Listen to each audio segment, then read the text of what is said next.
Ya,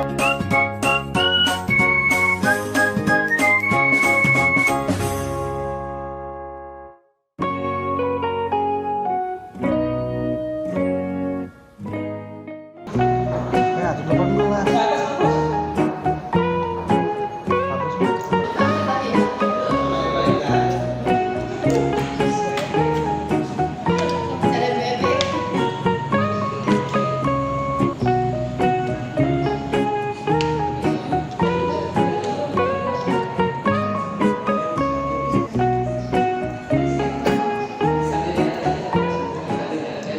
Sebelum acaranya dimulai, saya mengucapkan terima kasih kepada rekan-rekan guru sekalian ya.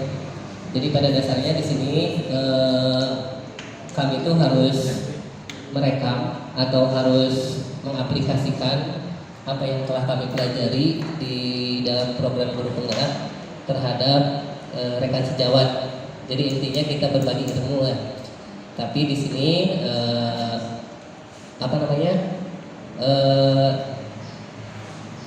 mohon maafnya ini mungkin mengganggu waktunya, terus mengganggu aktivitasnya. Dan kenapa dibatasi itu karena setelah konsul sama Bapak Kepala katanya dibatasi sama guru-guru yang muda aja katanya gitu. Harusnya emang semua guru ikut di sini, tapi katanya diwakilkan saja sebagai generasi penerus.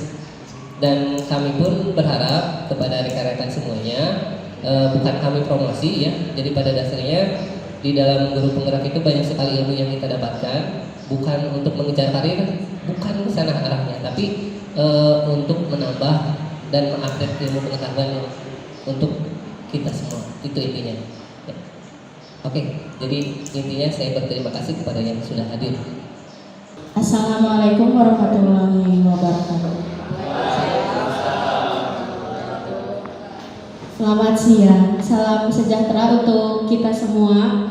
Alhamdulillah, puji syukur kita panjatkan karena berkat rahmatnya kita masih bisa berkumpul dalam keadaan sehat walafiat. Yang terhormat Bapak Wakasek Bidang Kurikulum, yang terhormat Bapak Wakasek Bidang Kesiswaan, yang terhormat Bapak Ibu Guru, dan para pemateri yang sudah hadir dalam acara diseminasi budaya positif aksi nyata modul 14.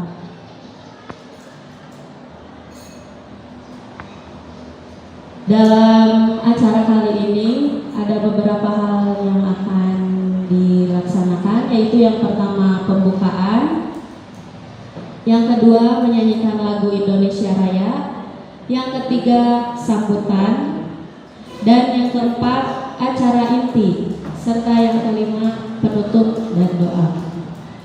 Untuk mempersingkat waktu, mari kita buka acara ini dengan bacaan basmalah bersama-sama. Selanjutnya menyanyikan lagu Indonesia Raya yang akan dipimpin oleh Ibu Lia Febria Kurnianingsih SPD. Kepadanya saya persilakan dan Bapak Ibu semua diharapkan untuk berdiri.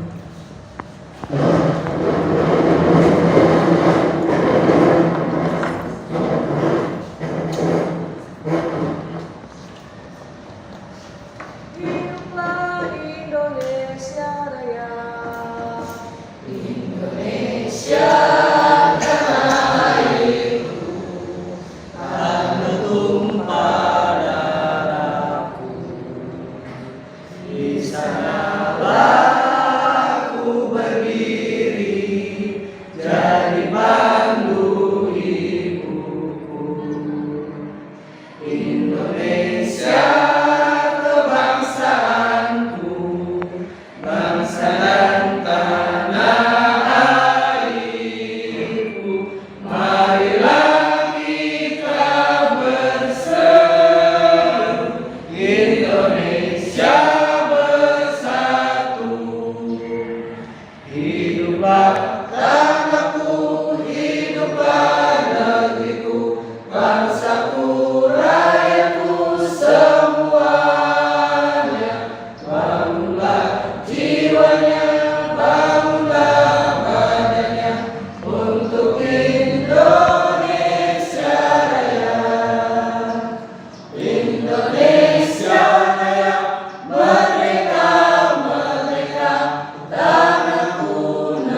Indonesia Raya, merdeka, merdeka, hiduplah Indonesia Raya.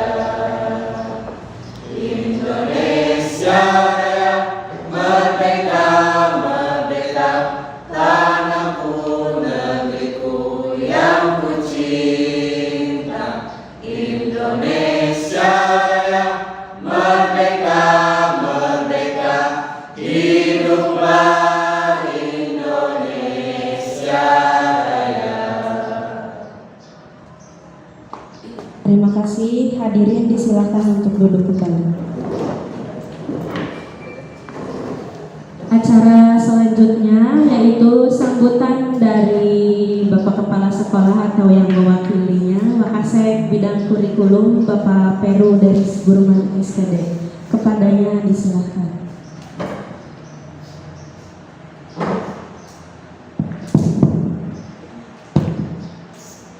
Bismillahirrahmanirrahim.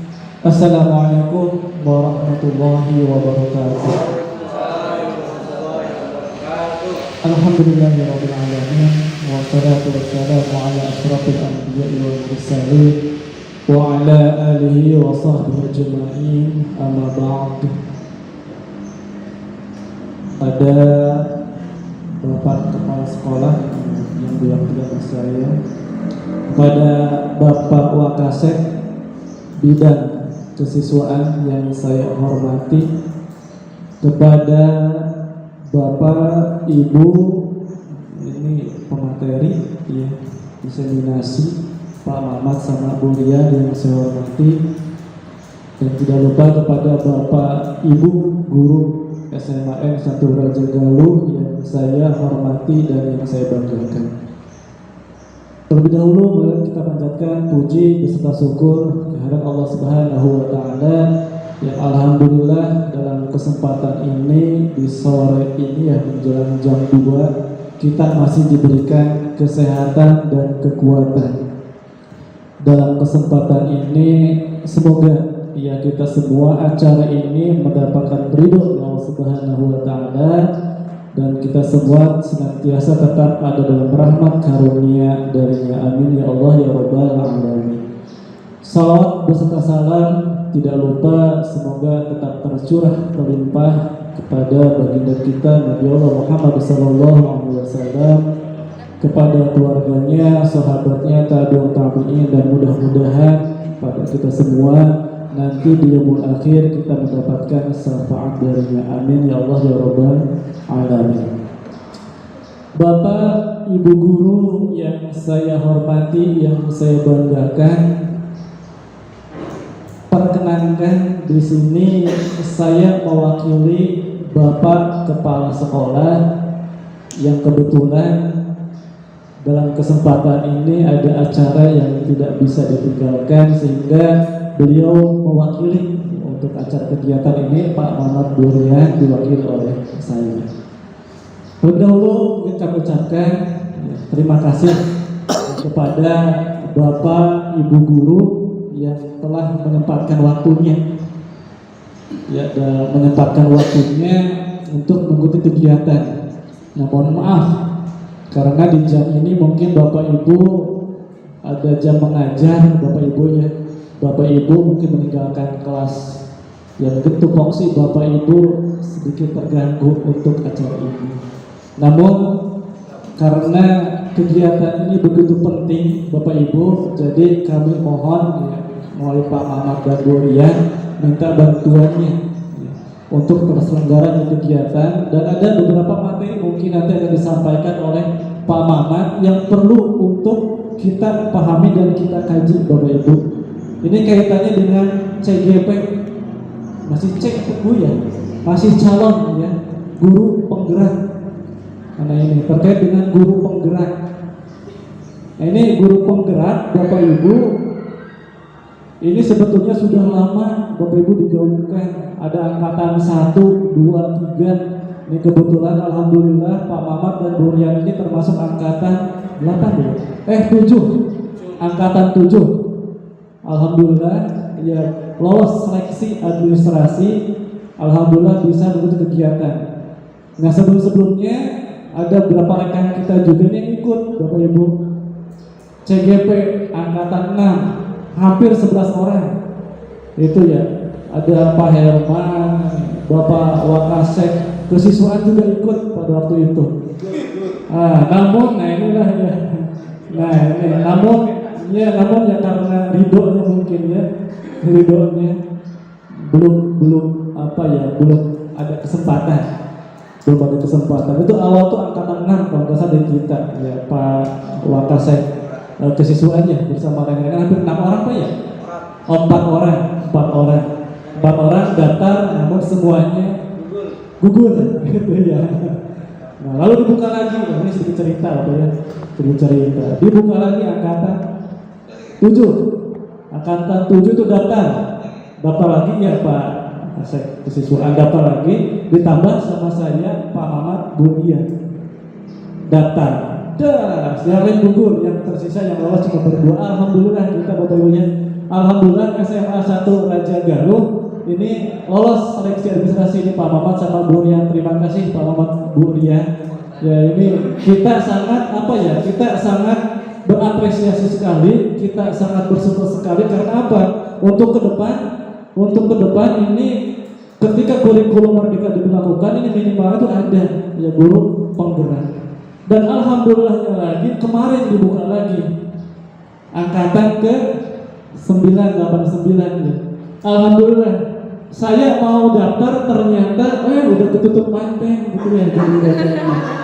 Dan alhamdulillah ternyata ada Ibu Indri, alhamdulillah Ibu Indri ya. Belum yang baru daftar lolos Bu ya. Kemarin sempat ini dia coaching Bu ya. Iya coaching CGP angkatan 7 ya. Alhamdulillah kita doakan mudah-mudahan Ibu Indri bisa lolos ya CGP dan bisa melaksanakan janjinya seperti apa yang disampaikan oleh Pak Mamat. Iya. Karena sudah berapa bulan? 3 bulan ya? Hampir 3 bulan dibuat Pak Mamat sama Bu ya. Dibuat terkait dengan guru penggerak. Ada beberapa hal penting yang perlu disampaikan karena di sini ketika kita berbicara tentang penggerak, betul ada motor penggerak berikan dorongan arahan yang mengajak gitu. Nanti ada momen Pak Mamat dan Bu Ria ini inovasi yang perlu kita gunakan ketika pembelajaran. Bisa kita menggunakan aplikasi ini loh, gitu ya. Ini loh, dasarnya ini, contohnya ini. Mungkin nanti disampaikan oleh Pak Mamat, kupas bangetnya. Belum bisa sampai akhir, sampai ke kantor penggunaan belum pokoknya. Dari kantor itu luar biasa.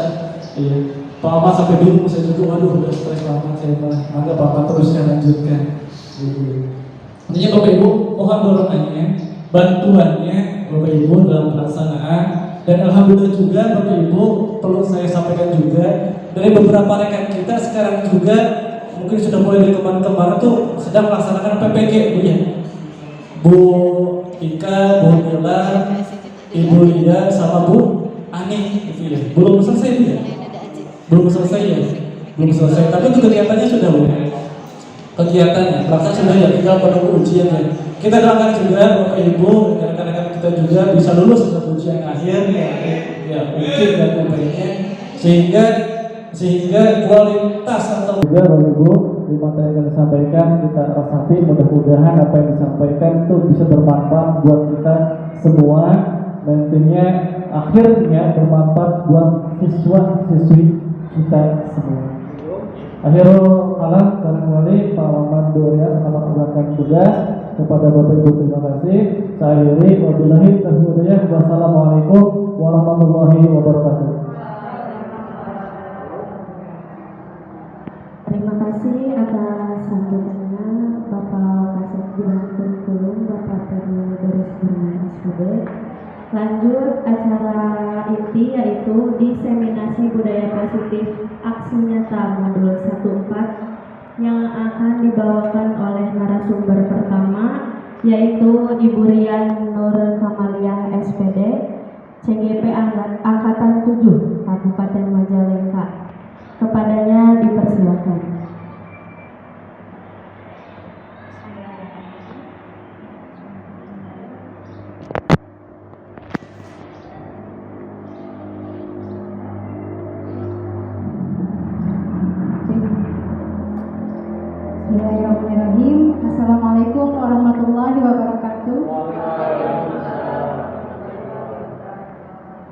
Selamat siang Bapak Ibu hebat.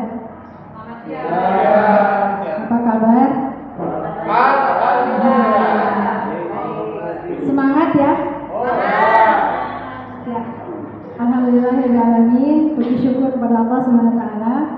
Hari ini kita bisa berkumpul di kegiatan yang luar biasa. Insya Allah banyak manfaatnya bagi kita, terutama bagi diri saya sendiri, dan insya Allah efeknya, imbasnya adalah kepada murid-murid kita tercinta atau saya yang ada di kelas.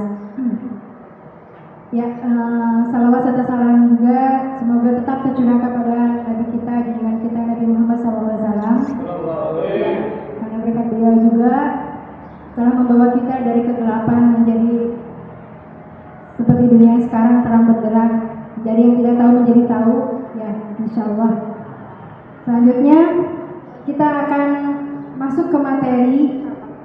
Materinya di sini tentang diseminasi budaya positif, aksi nyata modul 14. Barangkali Bapak Ibu sudah tahu apa yang dimaksud dengan diseminasi. Pak Haji mungkin Pak Haji. Kalau diseminasi ya, kalau diseminasi Mangga saya kurang begitu tahu, cuman arti budayanya saya tahu. Iya, budayanya yang tahu. Boleh.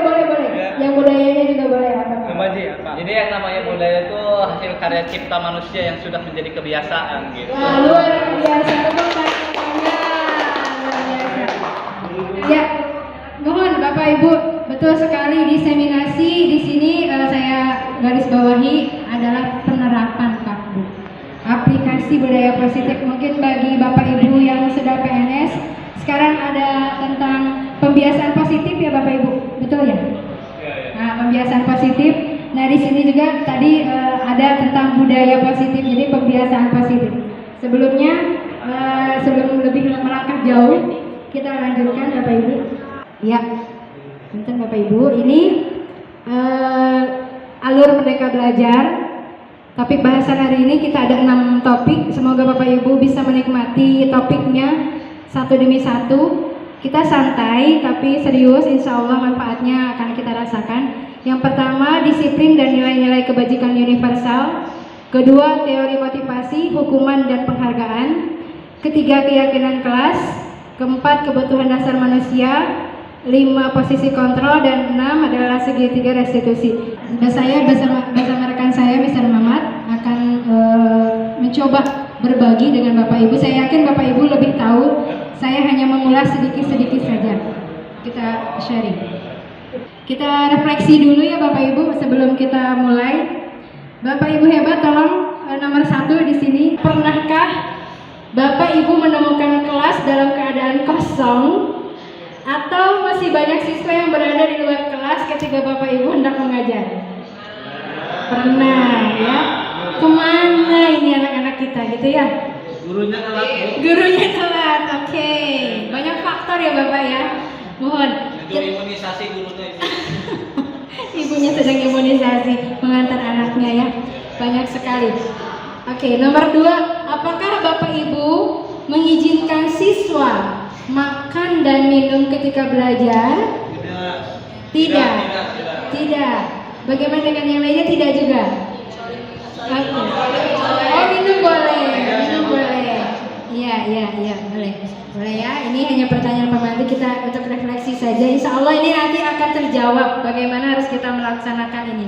Yang ketiga, yang terakhir Bapak, apakah Bapak Ibu memberikan hukuman kepada siswa yang tidak mengumpulkan atau terlambat mengumpulkan tugas? Kemudian, ada denda? Ada apa? Tidak memberikan hukuman? Iya, tidak. Oke, bagus. Ada lagi? Bapak Ibu, ini semuanya kalau oh, Miss Evi, boleh Miss Evi di mana? Tidak memberikan. Ya, tidak memberikan hukuman, tapi cenderung untuk memberi arahan kepada siswanya supaya segera mengumpulkan.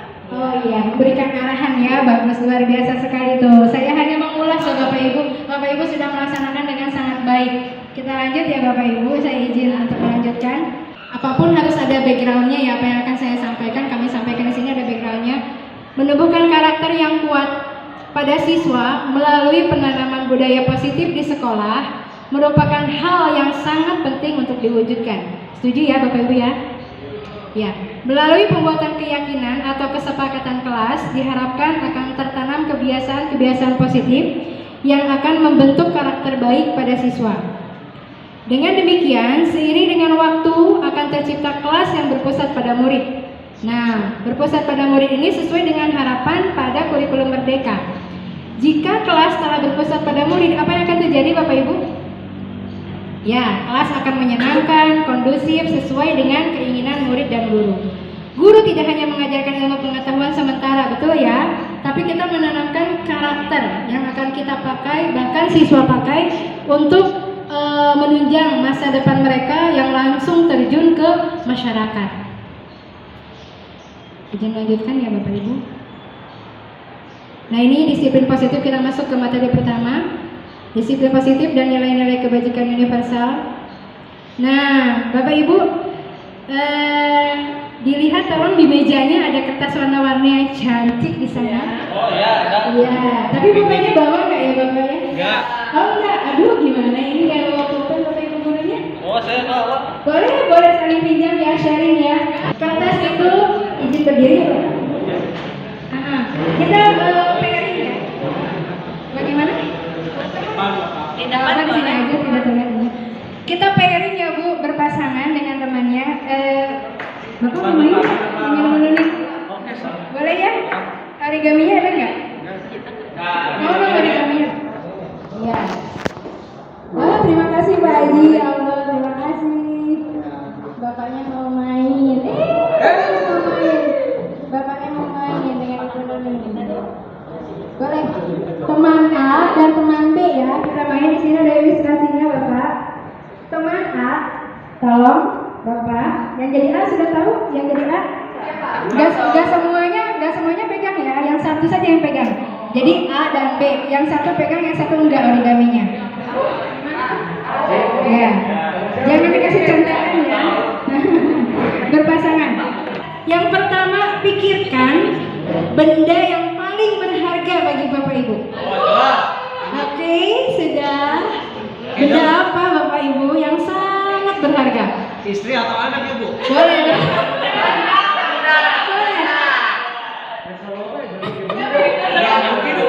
Oh, benda boleh. Bapak boleh tulis istri juga boleh. Ya. Kemudian tuliskan benda tersebut pada kertas yang telah disediakan. Tulis ya Bapak Ibu ya, benda tersebut di kertas cantik itu. 1, 2, 3 boleh. Tapi yang biasanya paling itu biasanya hanya 1 Pak. Kalau paling itu hanya 1. Yang itu yang mati benda hidup. Boleh. Boleh benda mati, boleh benda hidup.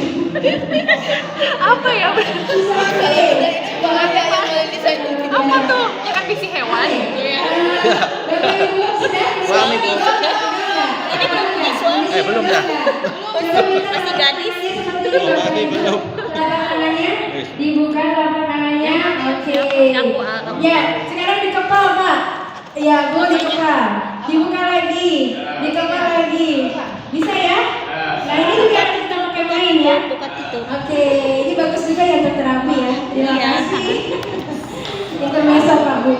Kemudian lipatlah kertas tersebut. Ya, dilipat, disimpan baik-baik karena itu adalah benda berharga Bapak Ibu.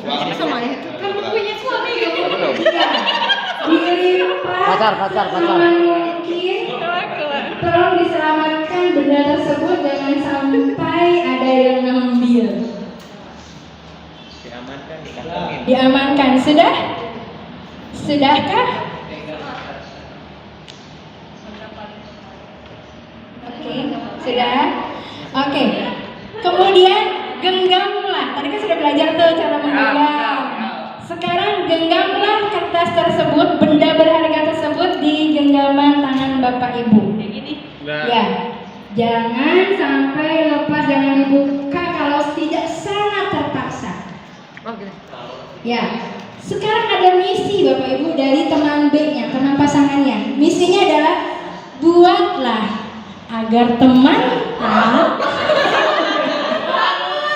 mau membuka telapak tangannya dan memberikan benda berharga tersebut kepada Anda. Anda bisa membujuk, merayu, mengancam, menghardik, bahkan terlepas dari siapa teman Anda itu, Anda harus bisa mendapatkan. Itu misi Anda. Harus bisa. Oke, ada yang komen, ayo gelut aja.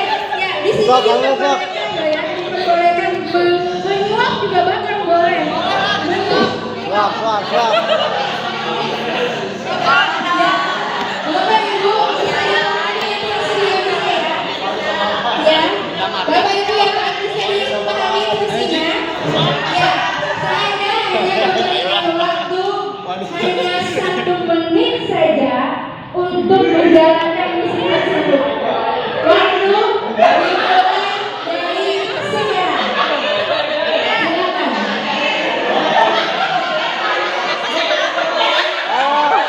Iya, harus bisa mendapatkan. Ayo. Oke. Ayo Rayu.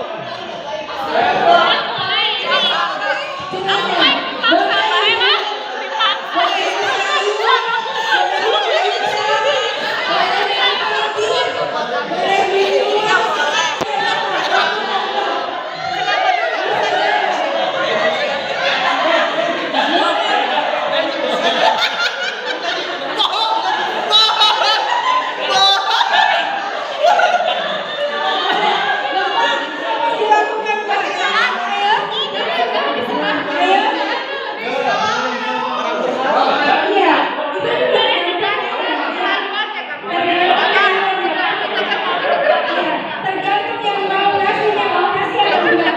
Dan bagaimana caranya bisa dikasih? Iya, ini enggak dipaksa. Dipaksa boleh. Dipaksa boleh. Dipaksa.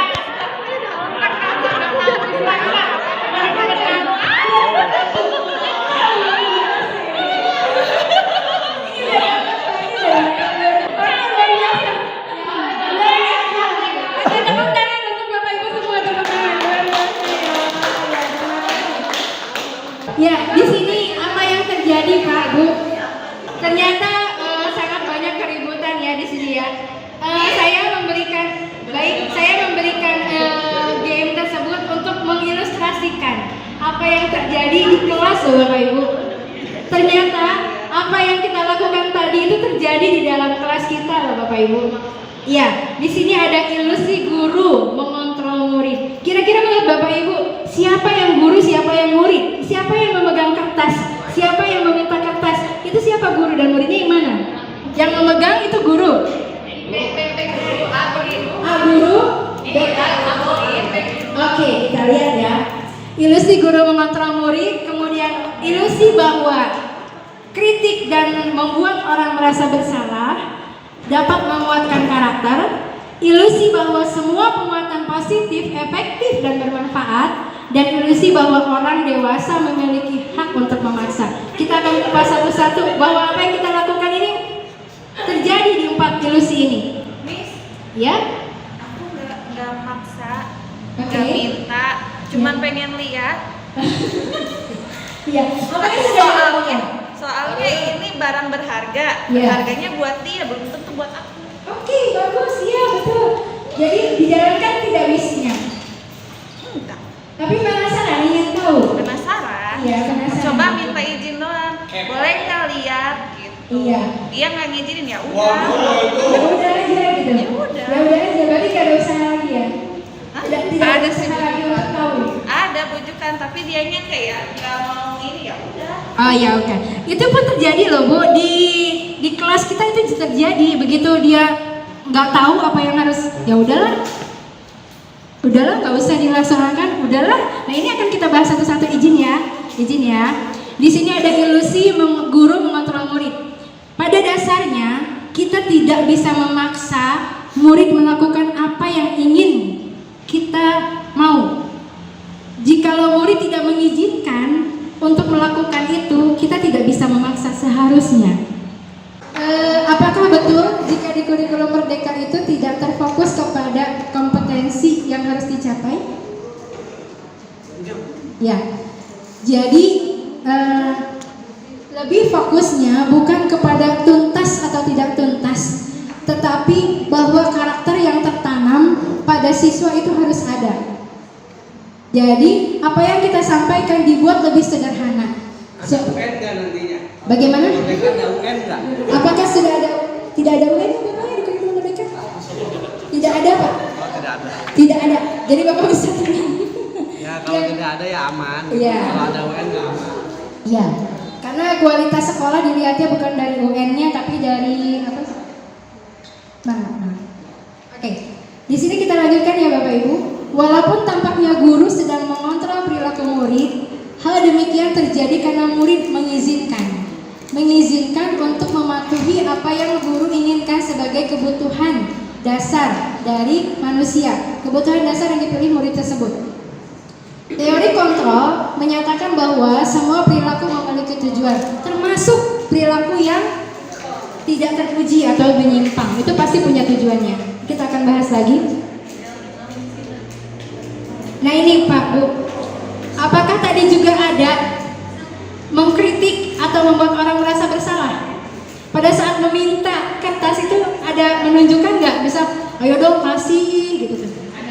Ayo dong kasih, nanti aku nggak bisa jalankan misi. Ada seperti itu tidak? Ada ya, ada statement, ada kalimat seperti itu ya. Iya, kalau tidak dikasih betul, kalau tidak dikasih nanti tidak baik. Di kelas ada nggak proses seperti itu? Pada dan barangkali bisa sharing. Ada ya. Bagaimana Pak? Kalau di kelas? Ya pernah satu kejadian ketika ada materi tentang peta gitu ya deh. Ada siswa yang merasa ada yang jago, kemudian pengen lihat petanya, nggak boleh. Iya. Jadi perasaan bersalahnya gimana? Gimana Pak? Di sini menunjukkan perasaan bersalah, menguatkan karakter. Jadi supaya barang itu bisa dikasihkan gitu. Ya, seharusnya murid tersebut dikasih pemahaman bahwasanya ini proses pembelajaran agar semua siswa mendapatkan pelajaran dan semuanya bisa memahami apa yang sudah disampaikan oleh guru. Oke, kita applause. Terima kasih Pak. Betul ya. Kita saling memberikan kritik, kemudian membuat orang-orang merasa bersalah, menguatkan karakter itu ya. Menggunakan kritik dan rasa bersalah untuk mengontrol murid menuju pada identitas gagal. Jadi bisa begini ya Bapak Ibu. Kalau kamu tidak mencapai KKM, kamu tidak akan naik kelas loh. Apakah itu tepat Bapak Ibu, menurut Bapak Ibu? Tepat. Iya. Bagaimana alasannya Pak? Ya karena aturan itu kan naik kelas harus sampai KKM. Kalau itu PKM jangan naik kelas. Oh gitu ya. Mohon. Tapi kita bisa menguatkan. Betul Bapak Agus, betul sekali. Kita ada KKM, kemudian kalau tidak tuntas KKM-nya 3 pelajaran ya kalau nggak salah ya Pak. Tidak akan naik kelas termasuk absensi ya. Tapi kita jadi ada penguatan kepada siswa bahwa semua orang pernah gagal termasuk kita guru gitu. Tapi kita ada pilihan, maukah tetap gagal atau mau lebih berkembang, lebih baik, better. Seperti itu. Jadi ada identitas gagal, rasa bersalah, tapi kemudian kita harus mengembangkannya menjadi lebih baik atau karakter yang lebih baik.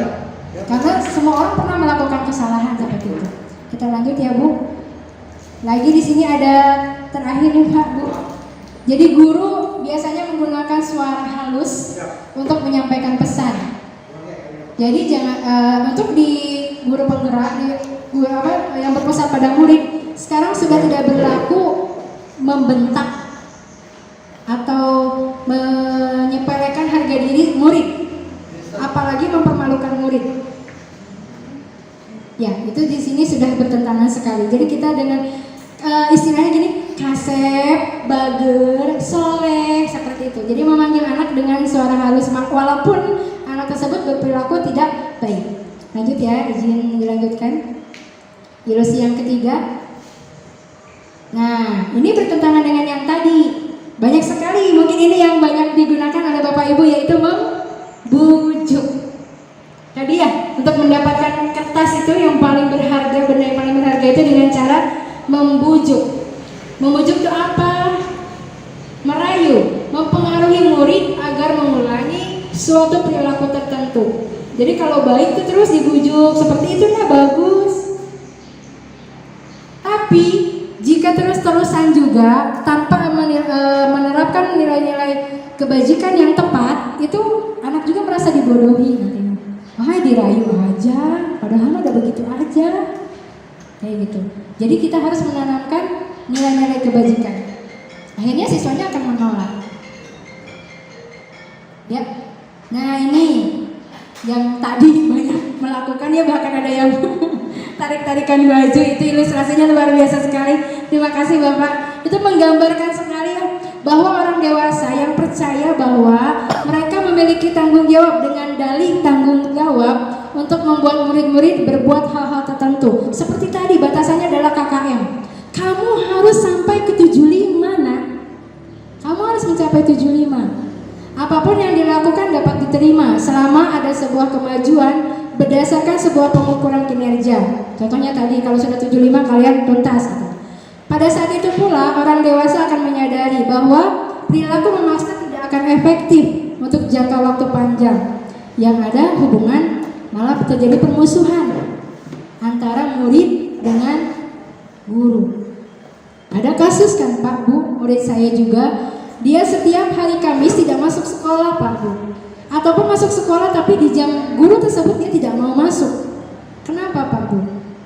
Karena peristiwanya setelah saya home visit, bertanya dengan orang tuanya, bertanya kepada siswanya, ternyata siswa tersebut pernah dipaksa oleh guru tersebut untuk maju ke depan, sedangkan dia belum memahami materi yang dipelajari atau yang diajarkan disampaikan oleh guru tersebut. Tapi siswa tersebut masih belum bisa mengungkapkan. Itu pun setelah proses saya bekerja sama dengan BK, alhamdulillah bekerja sama, kolaborasinya sangat bagus. Beberapa kali dipanggil, ternyata akhirnya terbuka bahwa siswa tersebut tidak mau dalam tanda kutip membenci pelajaran tersebut, termasuk benci sama gurunya karena pernah dipaksa untuk maju. Akhirnya dia merasa malu Pak Bu, merasa malu sama teman-temannya. Kita sebagai pendidik tahu bahwa siswa SMA itu harga dirinya sudah mulai ada, mulai rasa malunya juga sudah ada. Dia malu untuk ya seperti itu. Jadi lebih baik ada bujukan, ada rasa bersalah, merasaan rasa bersalah. Kemudian kita sebagai posisikan sebagai manajer. Ya, terima kasih Bapak Ibu. Mudah-mudahan bisa. Ini lebih jelasnya Pak Bu. Stimulus respon, kemudian teori kontrol. Kita bisa mengontrol Pak Bu. Ternyata kita bisa mengontrol diri kita. Contohnya di sini stimulusnya Pak. Kita mencoba mengubah orang. Kita mengubah anak agar berpandangan sama dengan kita. Contohnya pelajaran PKWU ya, PKWU Ibu Siti Nurlela. Contohnya apa yang paling sulit di PKWU?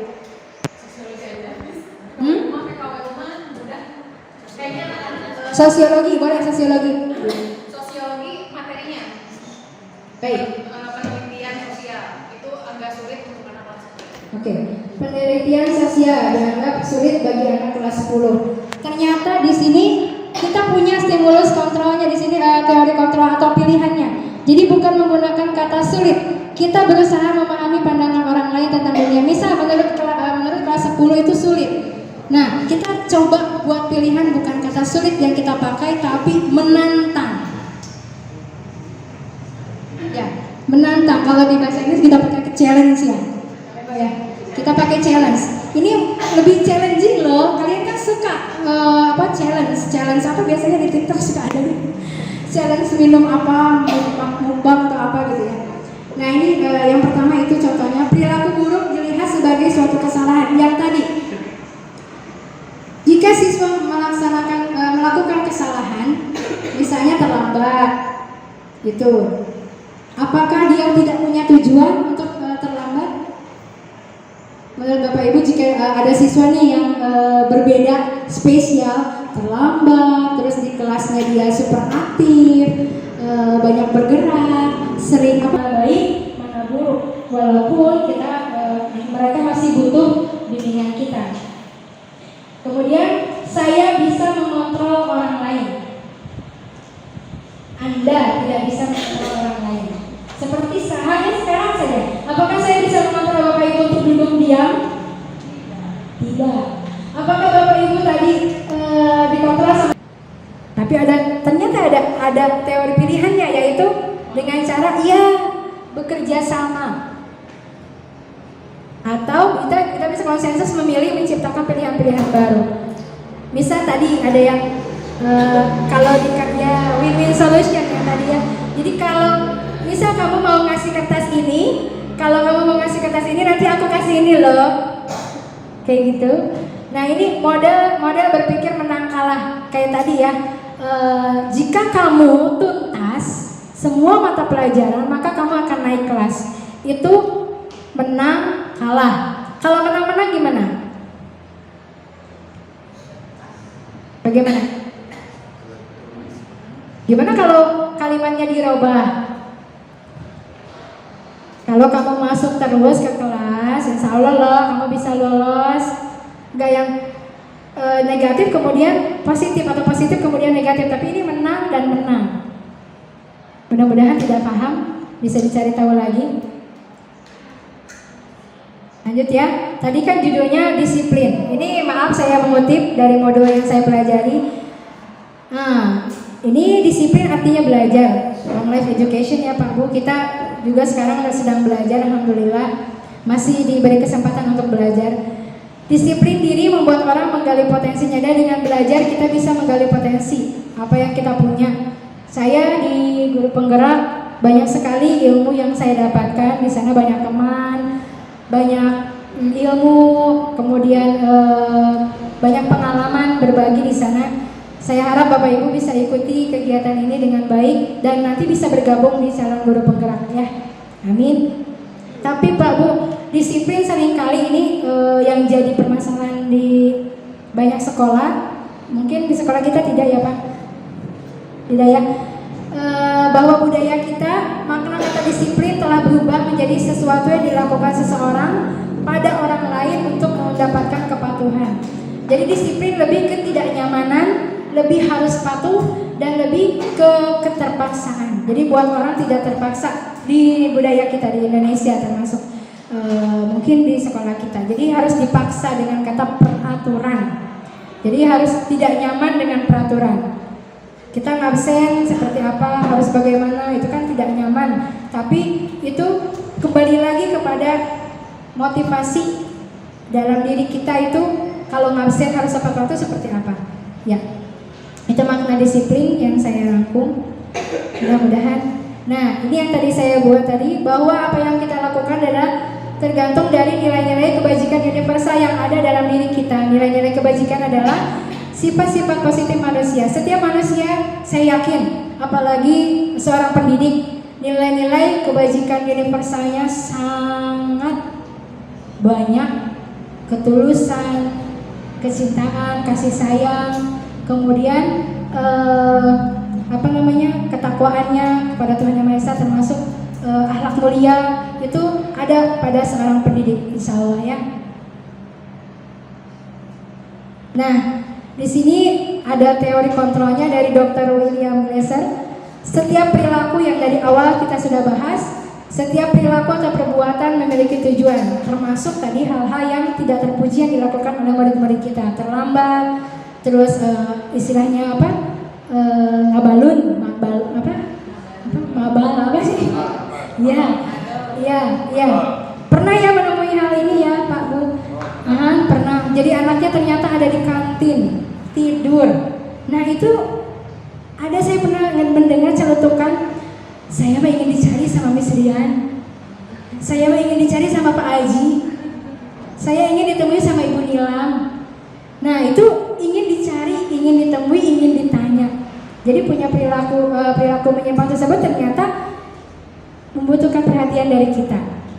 Kemudian dengan mengaitkan nilai-nilai kebajikan yang diyakini seseorang, maka motivasi intrinsiknya, tadi motivasi intrinsik itu nanti akan kita bahas seperti apa, sehingga menggerakkan motivasi dari dalam untuk dapat mencapai tujuan mulia yang diinginkan. Lagi-lagi tujuan mulianya adalah pendidikan yang sehat lahir batin ya, Diana Gosen 1998.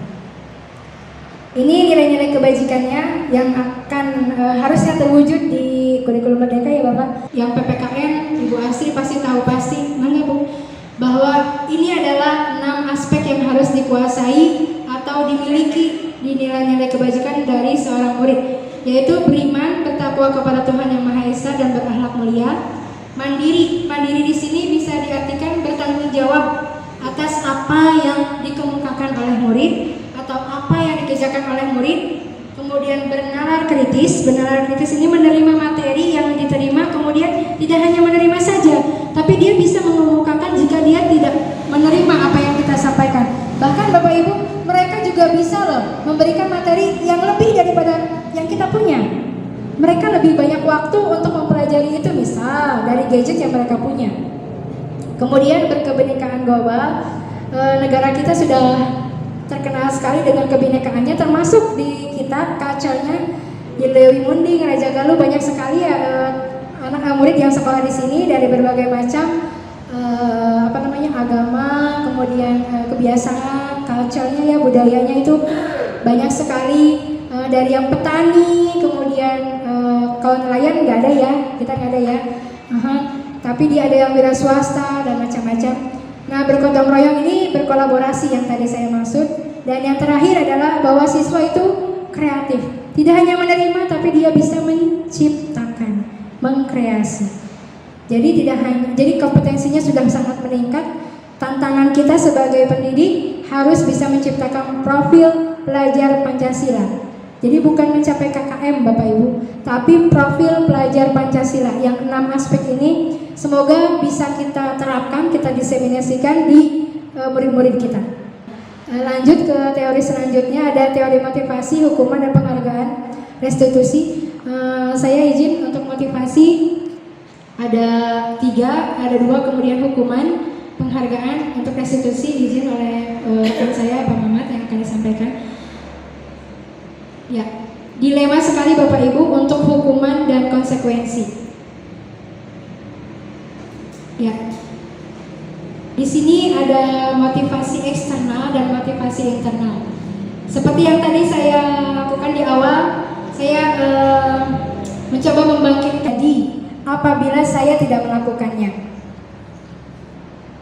Jadi untuk menghindari ketidaknyamanan atau hukuman, apa yang akan terjadi apabila saya tidak melakukannya? Contohnya apa Bapak Ibu?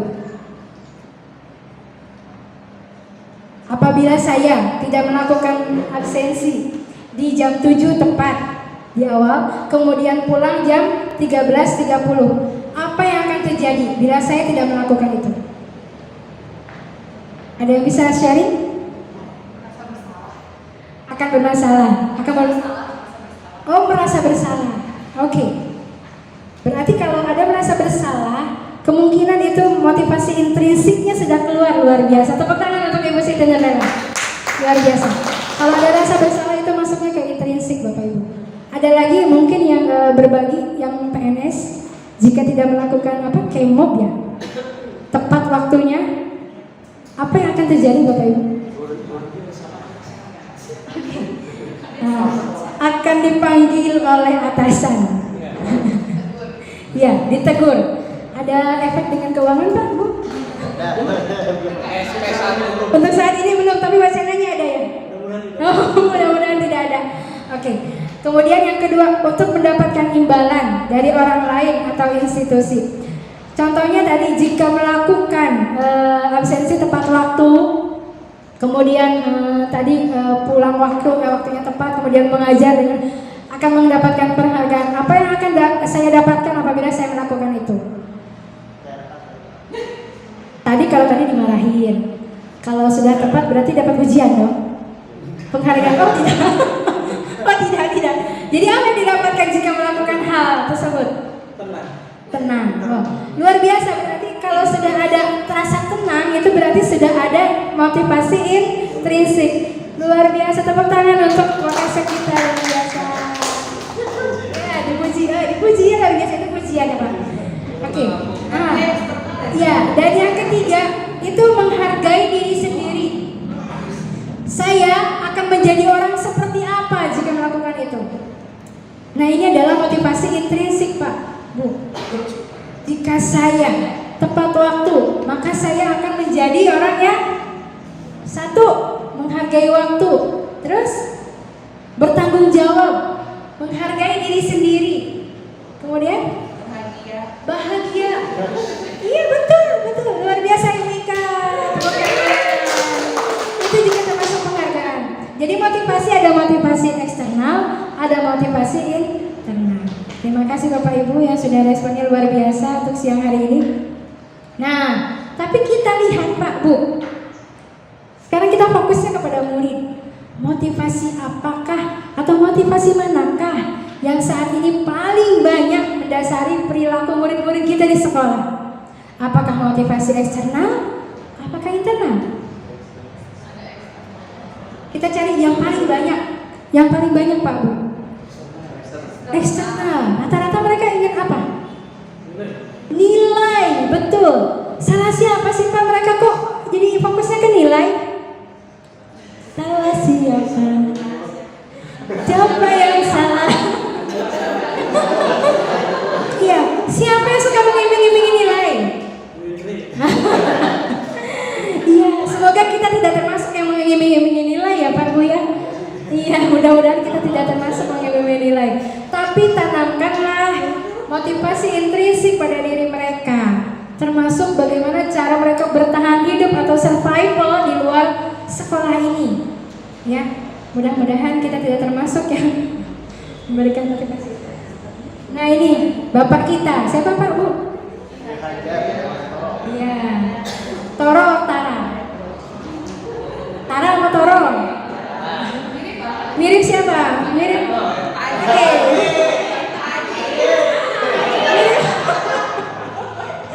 Mirip Pak Haji, mirip Pak Yana ya? Iya, ini bapak kita ya. Ya mirip bapaknya, lah kita mirip bapaknya. Oke. Bapak pendidikan ya, merdeka itu artinya tidak hanya terlepas dari perintah, akan tetapi juga cakap buat memerintah diri sendiri. Maksudnya apa ya Pak Bu? Apa ya? Bu Ayu barangkali bisa sharing. Iya. Iya. Jadi maksudnya apa setelah dibaca berulang Bu Ika? Tidak hanya terlepas dari perintah. Iya. Jadi merdeka itu maksudnya nggak harus diperintah orang lain. Betul. Ya. Akan tetapi juga cakap buat memerintah diri sendiri karena gue juga punya keinginan. Jadi orang yang merdeka itu yang bebas. Bebas. Jadi tidak harus diperintah orang lain ya. Tidak harus diperintah orang lain. Tidak harus diperintah orang lain, tapi justru memerintah diri sendiri ya. Iya. Jadi bagaimana supaya bisa memerintah diri sendiri untuk siswa kita? Tadi ya Pak, Bu, tanamkan motivasi intrinsik pada diri murid kita. Betul. Terima kasih. Kita plus lagi untuk Ibu Ika, luar biasa hari ini ya. Hari ini masih pada semangat. Terima kasih. Kita lanjutkan ya Bapak Ibu. Nah, ini kita sekarang bermain berkelompok ya, boleh ya, supaya kita lebih bekerja sama, kolaborasinya terlihat. Iya, kita berkelompok saja. Terima kasih Pak Mamat sudah bantu saya.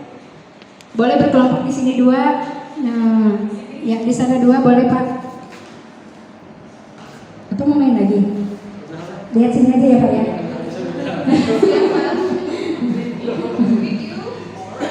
Benda berharga Pak Meru sudah diambil oleh Bu Nuni.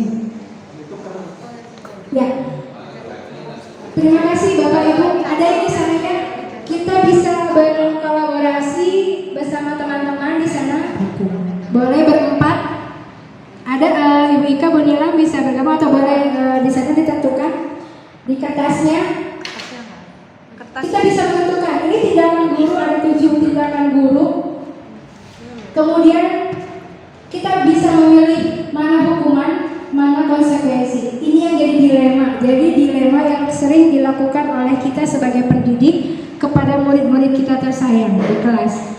Yang pertama, mencatat 100 kali di dalam buku kalimat "saya tidak akan terlambat lagi" ketika siswa terlambat.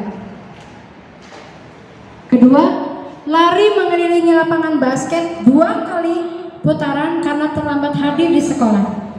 Ini Bapak kesiswaannya tidak ada ya. Tapi ada yang mewakili nggak? Tidak ada. Pak Dio tadi katanya mau masuk ya, tapi tidak. Oke, lanjut. Murid diminta untuk push up 15 kali karena tidak menggunakan masker di sekolah. Menggantikan kertas ulangan teman yang telah dicoret-coret. membersihkan tumpahan air di meja tulis karena tersenggol pada saat belajar. Murid disuruh untuk tidak mengenakan sepatu seharian di sekolah karena tidak mengenakan sepatu hitam. Hukuman. 7. Lari mengelilingi lapangan basket 2 kali karena terlambat 10 menit untuk pelajaran PJOK. Ya, sudah Bapak Ibu, sudah bisa ditentukan mana hukuman, mana konsekuensi di sana? Sudah. Ada yang bisa berbagi Bapak Ibu? Oh, belum. Yang sudah boleh bisa berbagi? Yang nomor 1. Nomor 1 boleh? Mencatat 100 kali di dalam buku kalimat saya tidak akan terlambat lagi karena terlambat ke sekolah itu Hukuman. Oke. Kita tidak akan mencari alasan dulu ya. Sampai terakhir dulu baru kita memberikan alasan. Terima kasih. Menurut Ibu Kartika adalah yang nomor 1 adalah hukuman. Ada yang berbeda mungkin pandangannya? Sama. Oke. Untuk kali ini sama. Nomor 2. Lari mengelilingi lapangan basket 2 kali karena terlambat hadir di sekolah Hukuman juga. Oke. Yang ketiga Hukuman juga. Keempat konsekuensi. Kelima konsekuensi. Keenam hukuman. Ketujuh hukuman. Terima kasih Ibu Ika, terima kasih, tepuk tangan. Ya, kita terima dulu masukan dari Ibu Ika. Saya minta perwakilan dari Bapak-bapak. Ya, boleh berdiri Pak Haji biar lebih semangat. Silakan Pak Haji. Untuk nomor 1 menurut Pak Haji apakah hukuman atau konsekuensi Pak? Mic-nya Pak, Mic-nya angkat. Atau saya bantu bacakan lagi?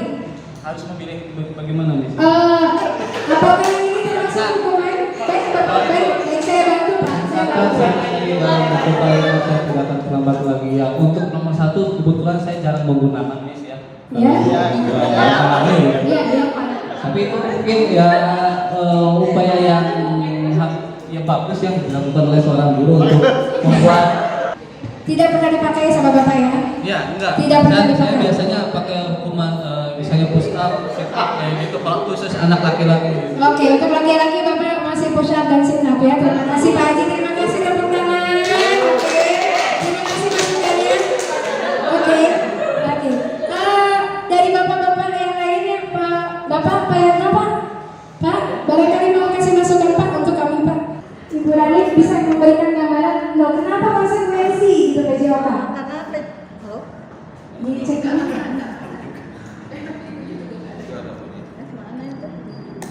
Nah. Ada juga Bu. Karena PJOK sendiri kan mata pelajaran yang aktivitasnya menggunakan fisik. Iya. Jadi masih ada sangkut pautnya berhubungan. Betul. Terima kasih tepuk tangan untuk Ibu Rani untuk seputar Dewi. Ya, betul sekali. Tadi yang pendapat Ibu Siti Nurlela juga luar biasa tadi hubungannya dengan fisik. Tapi kita akan lihat di sini ternyata hubungannya itu yang kata kuncinya adalah ada hubungannya. Yang pertama mencatat 100 kali, apakah ada hubungannya dengan keterlambatan datang ke sekolah? Tidak ada. Itu yang dimaksud dalam hukuman. Kemudian lari mengelilingi lapangan basket 2 kali, ada hubungannya dengan keterlambatan ada ke sekolah? Tidak ada. Malah dia jadi terlambat masuk ke kelas. Ya, murid diminta untuk push up 15 kali karena tidak menggunakan masker di sekolah. Apakah itu ada efeknya untuk siswa? Menggunakan masker dengan minta push up. Apakah ada? Nanti. Kemudian menggantikan kertas tugas temannya yang telah dicoret-coret. Siapa yang coret-coret? Iya, ini jadi untuk menciptakan rasa tanggung jawab. Begitu dicoret-coret dia harus diganti. Nah itu masih berhubungan. Jadi itu termasuk konsekuensi. Membersihkan tumpahan air di meja tulis karena tersenggol pada saat belajar. Kalau yang disuruh membersihkannya bukan yang menyenggol, apakah itu termasuk hukuman atau konsekuensi? Iya. Kita jangan sampai salah sasaran ya. Kalau yang menumpahkannya si A ya harus si A lagi. Seringkali terjadi jika ada misal kelas rame, pernah nggak ya Bapak Ibu seperti ini? Kelasnya rame, kemudian yang dihukumnya itu hanya 1 orang. Ini si ini nih biang kerok ini. Kalau kelas kalau kelasnya rame yang dihukumnya siapa? Konsekuensinya harus siapa yang menanggung? Kelasnya, masa balik kelasnya. Iya, jadi kita jangan salah sasaran ya. Kemudian murid disuruh untuk tidak mengenakan sepatu seharian di sekolah karena tidak mengenakan sepatu hitam. Ini jelas hukuman Bapak Ibu. Dan ini ya mempermalukan anak. Bertelanjang kaki di sekolah yang ada apa? Dia nggak jajan ya Pak Bu, nggak jajan. Dia hanya diam di kelas, dia nggak sholat, membahayakan juga. Jadi nanti ada apa? Paku atau beling atau apa? Baturan racun berbahaya. Ya, jangan sampai kita salah memberikan konsekuensi atau hukuman kepada siswa. Lari mengelilingi lapangan tadi sudah ya Bapak Ibu, itu adalah konsekuensi karena tadi Bu Sakuntala Dewi juga sudah bilang bahwa itu adalah konsekuensi masih berhubungan dengan pelajarannya. Oke. Perbedaan hukuman dan konsekuensi jadi tadi sudah ya kita bahas. Sesuatu menyakitkan harus terjadi, itu adalah hukuman. Tapi ada Pak Bu, di sini ada harus anak menghargai disiplin. Bisa ya dibaca sekilas ini. Tadi kita sudah bahas. Nah ini yang PR banget, PR sekali untuk kita poin yang terakhir Pak Bu. Marah, rasa bersalah, dipermalukan, merasa tak dihargai, ini yang harus kita hilangkan. Saya titip itu Pak, untuk kesiswaan ini harusnya. Saya titip ini bahwa marah, rasa bersalah, dipermalukan, merasa tak dihargai untuk waktu jangka panjang ini jangan sampai. Tapi kalau untuk konsekuensi itu hanya sementara saja. Hanya untuk sementara rasa bersalah itu ada. Jangan sampai terus-terusan akhirnya dia merasa bisa jangan berisik. Ada Pak Bu kasusnya anak SD gara-gara gurunya bilang jangan berisik, dia nggak mau bicara lagi Pak Bu. Tadinya ceria, semangat, jadi akhirnya dia kata ibu nggak boleh bicara, aku diam. Seperti itu.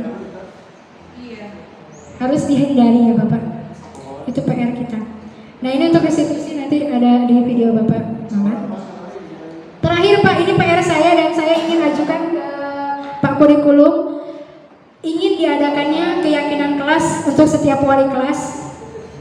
Ya ini saya titipkan ini. Titipan dari guru penggerak, calon guru penggerak. Ya ini Pak Bu, kutipannya sedikit yang paling atas. Ada keyakinan kelas, itu setiap wali kelas membuat keyakinan kelas. Jadi nanti agenda wali kelas itu ditambahkan membuat keyakinan kelas. Bisa Pak? Bisa ya, alhamdulillah. Keyakinan kelasnya seperti apa? Kegiatan positif yang diterapkan di kelas sesuai dengan yang disetujui, harus disepakati oleh warga kelas. Pak Bu, warga kelasnya siapa ya? Siapa warga kelas? Iya, peserta didik, murid-murid kita. Siapa lagi? Ya, guru pengajarnya. Jadi harus disepakati oleh guru pengajarnya dan siswanya. Kenapa tidak peraturan saja? Kenapa harus keyakinan kelas? Di sini ada motivasi intrinsik tadi ya Pak Bu.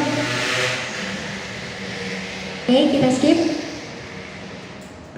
Tapi penasaran juga ini, saya pengen tanya Pak Haji nih. Pak Haji sudah mulai ngantuk Pak Haji. Pak Haji, mengapa kita memiliki peraturan harus memakai helm?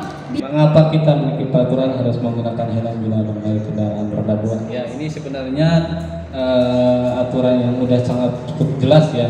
Apabila kita ingin mengendarai kendaraan roda 2 gitu seperti motor yang nggak mungkin ya tidak menggunakannya, apalagi kita pergi ke luar yang jarak yang cukup jauh gitu. Otomatis kita harus menggunakan helm.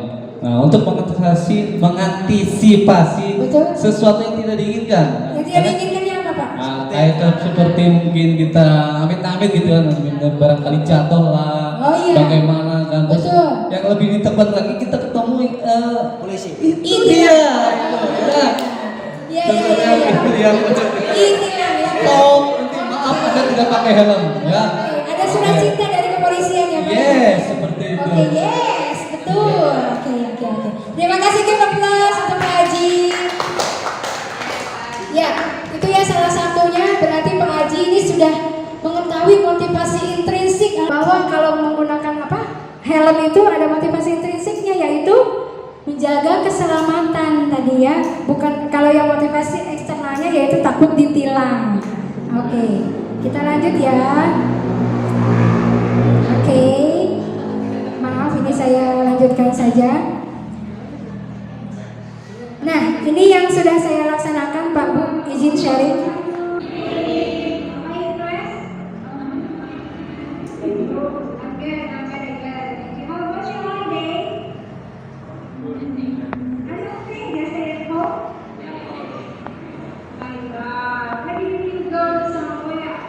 Ini bisa dilakukan di awal pembelajaran semester atau semester 1 atau semester 2 boleh.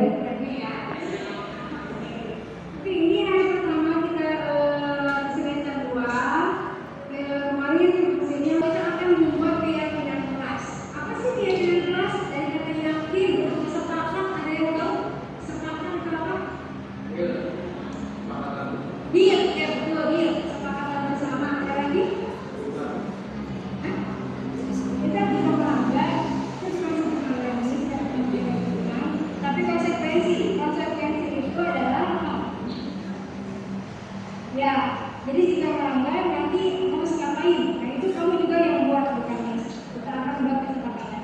Are you ready? Yes. Thank you. Oke, kita lanjut ya.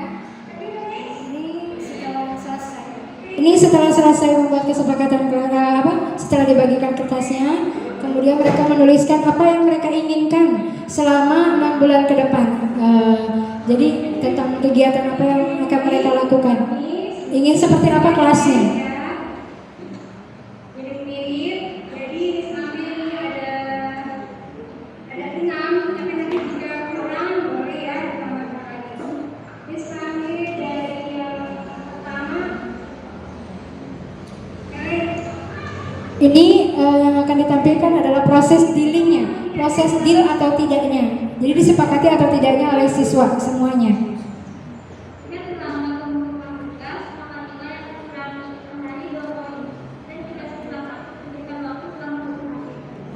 Deal or no deal?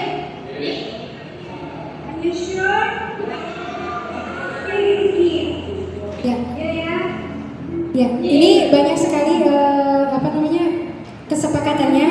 Saya skip saja. Itu hanya salah satu contohnya. Kemudian ini yang terakhir adalah penandatanganan kesepakatan atau keyakinan kelasnya.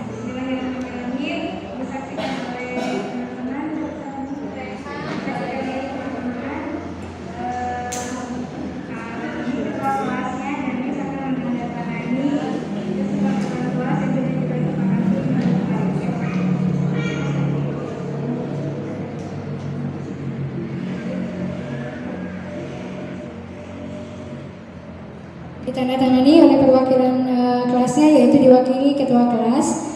Dan di sini saya yang memperlakukan untuk mata pelajaran bahasa Inggris, tapi tadi saya sudah minta izin ke Wakasek Kurikulum untuk memperlakukannya keyakinan kelasnya itu untuk satu kelas. Jadi nanti yang bertanda tangan di sana adalah wali kelasnya.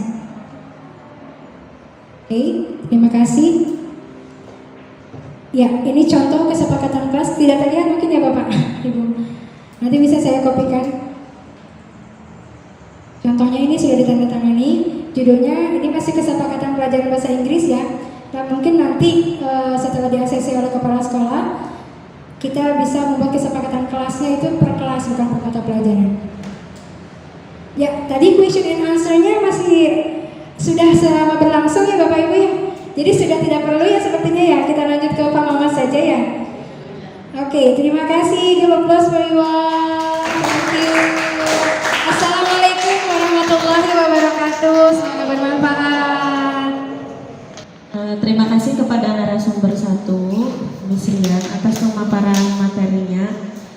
Selanjutnya untuk narasumber 2 oleh Pak Mamat Rahmat SPDI. Semoga dihaturakan. Bismillahirrahmanirrahim. Assalamualaikum warahmatullahi wabarakatuh.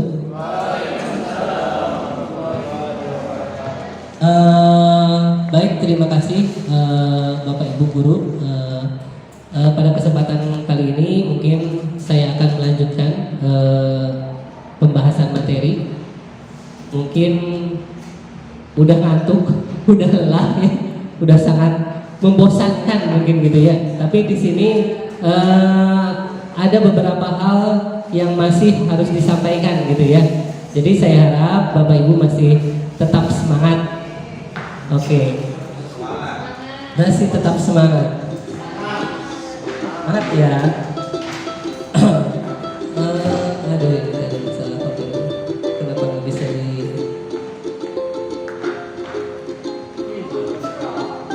tentunya?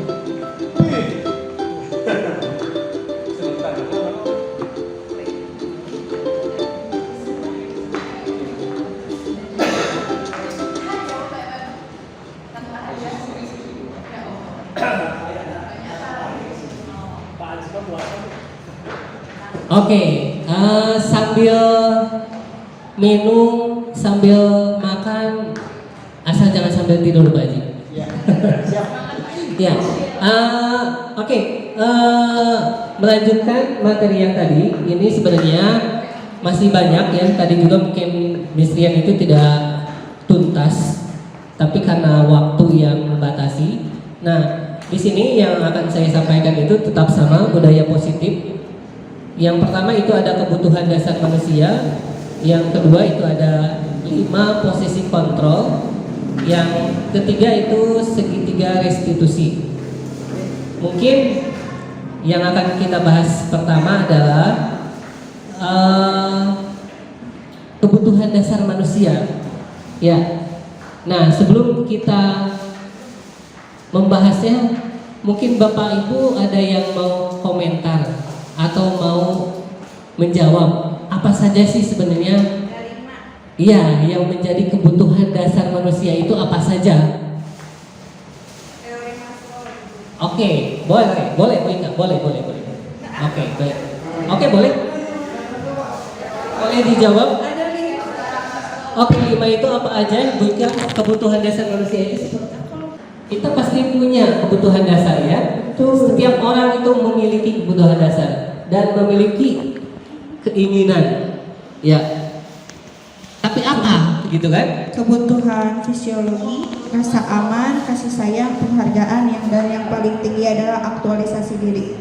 Oke, bisa pelankan sedikit Bu Ika. Apa aja sih? Yang pertama itu apa namanya? Fisiologi, terus Makan, tidur.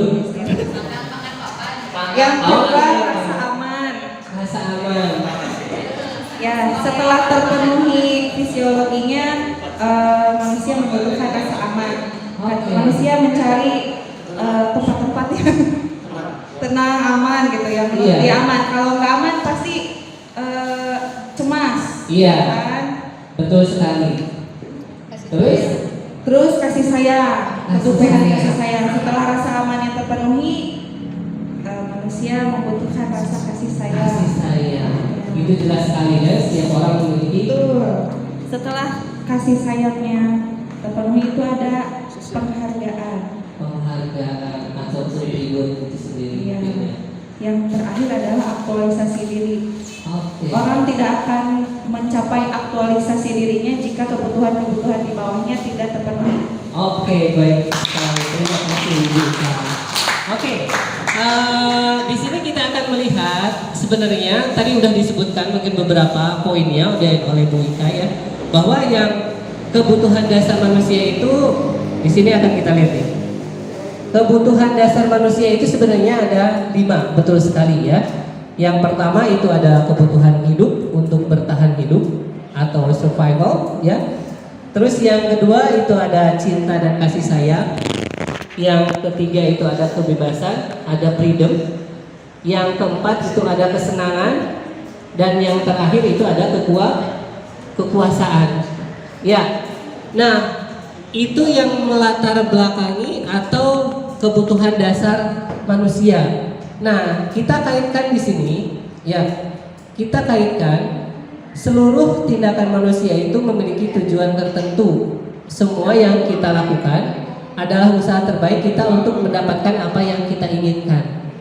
Ya, jadi itu yang mempengaruhinya itu jelas, itu adalah kebutuhan dasar manusia. Nah, sedangkan ketika kita mendapatkan apa yang kita inginkan, sebetulnya saat itu kita sedang memenuhi satu atau lebih kebutuhan dasar kita. Ya. Nah, sebenarnya di sini kebutuhan dasar manusia itu kita berkaitannya dengan siswa kita sendiri, ya. Ketika kita sebagai seorang pengajar dan seorang pendidik, kita itu bukan cuma hanya memberikan materi, memberikan ilmu pengetahuan terhadap peserta didik kita, ya. Tapi kita juga harus tahu dulu dasarnya itu apa sih mereka itu sebenarnya. Mereka akan menghargai kita sebagai guru ataupun orang tua mereka ketika kita juga bisa menghargai apa kebutuhan dasar mereka itu sendiri. Ya, yang pertama itu sebenarnya yang dibutuhkan oleh siswa itu adalah cinta dan kasih sayang.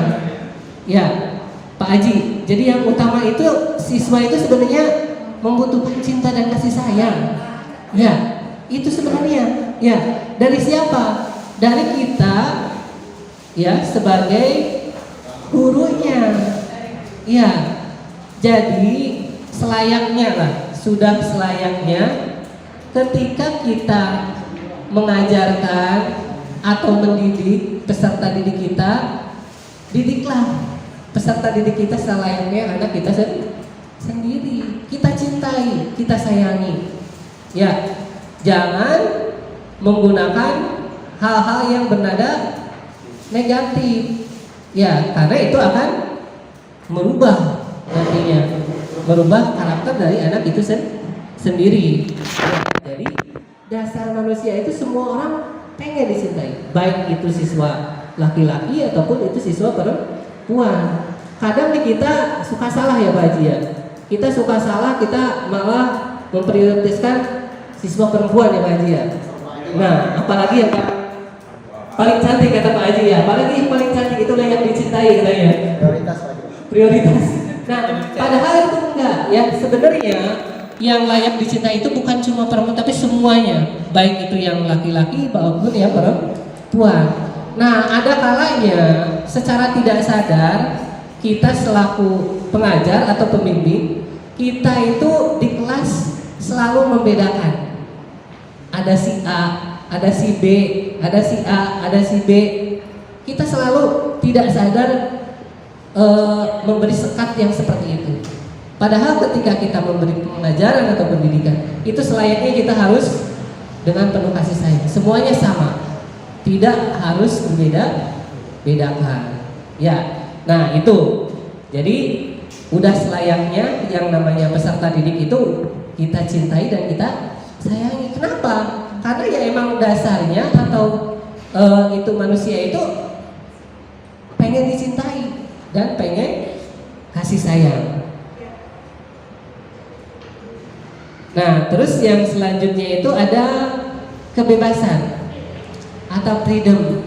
Lihat, mungkin di antara Bapak Ibu ada yang mau menjabarkan apa itu kebebasan terhadap peserta didik kita seperti apa? Oke, boleh Bu Ika lagi? Boleh. Atau Bu Ai boleh? Atau Ibu Nilam boleh lah? Dari segi sosiologinya mungkin. Boleh. Seperti apa sih itu yang kebebasan yang ingin didapatkan oleh peserta didik itu? Bebas. Iya. Kebebasan. Jadi bebas belajar. Jadi dia tidak terpaku dengan gurunya saja, dia bisa mencari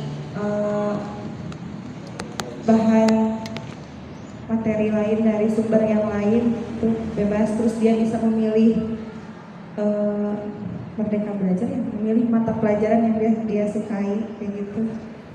Boleh. Terima kasih. Mungkin ada yang mau ditambahkan? Bebas. Tambahin apa? Oke. Bu Dilan barangkali? Iya, kebebasan ya berarti siswa tadi yang udah Ibu Ika singgung ya. Yeah. Jadi kalau misalnya sekarang kan sudah zaman teknologi gitu ya. Jadi kalau misalnya guru ngasih tugas ya siswa boleh bebas cari informasi tambahannya lewat tidak terpaku dari satu sumber gitu. Boleh. Contoh dalam pembelajaran. Bebas mengekspresikan Iya, berkreasi. Oke. Terima kasih Bu Ika. Baik, sebenarnya tadi sudah disinggung sedikit sama Ibu Rian ya, ada istilah kurikulum merdeka mungkin ya. Nah, selama ini kan kita menggunakan kurikulum 2013 dan sebentar lagi mungkin kita harus mengaplikasikan yang namanya kurikulum merdeka. Nah, itu tuh salah satu dasarnya mungkin ya, salah satu dasar kenapa pemerintah kita mengadopsi kurikulum merdeka itu maksudnya supaya peserta didik kita bisa merasa apa? Bebas untuk mengekspresikan atau ketika dia belajar, kemudiannya seperti itu. Ya, jadi kalau di sini kebebasan pengertiannya itu sendiri adalah kemampuan untuk melakukan apa yang diinginkan atau hak dengan anugerah dan kelebihan yang dimiliki, yaitu hak istimewa. Kebebasan juga dapat diartikan memiliki kemampuan untuk bertindak atau berbuat tanpa batasan. Nah, modelnya seperti itu. Nah, kita sebagai guru ya, saya sekarang sudah mulai mengajarkan kepada peserta didik untuk mencoba untuk memberikan kebebasan yang seluas-luasnya dalam pembelajaran. Jadi bukan lagi kita sebagai pengajar untuk di kelas, tapi sekarang kita sudah menjadi partner mereka.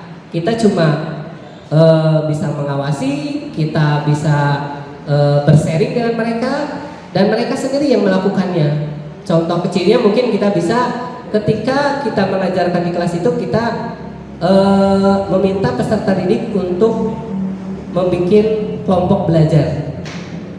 Kita dikasih clue materi apa yang akan kita bahas, terus mereka bahasnya sendiri, mereka coba untuk memecahkannya sendiri dengan temannya.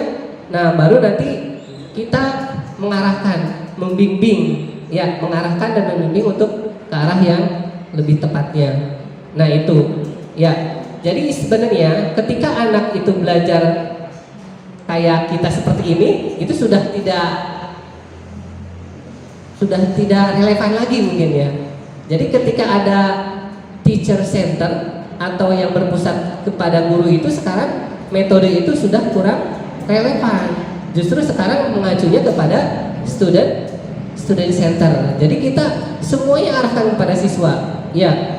Jadi tapi ketika dalam pelajaran itu tidak hanya memberikan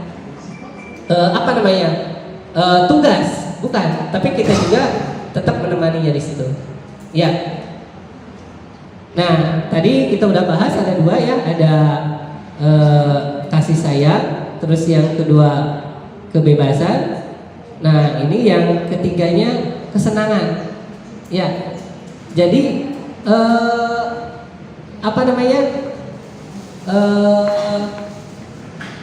dasar manusia itu semuanya tuh pengen senang sebenarnya. Ya. Jadi semuanya tuh pengen kesenangan atau fun. Ya, dimanapun mereka berada. Jadi kita harus bisa memaklumi. Ya, kita harus bisa memaklumi psikologi ataupun memaklumi kondisi itu siswa itu sendiri. Makanya tadi juga sebenarnya di Budian udah dibahas sedikit ya, itu mengenai karakteristik siswa itu sendiri ya, bahwa pada dasarnya itu dasar manusia itu pengen kesenangan. Jadi itu gimana caranya kita sebagai pendidik dan pengajar supaya ketika kita memberikan materi atau pengajaran kita, anak tuh merasa senang atau enjoy. Ya, jadi kita tuh bukan harus menggunakan model seperti apa gitu.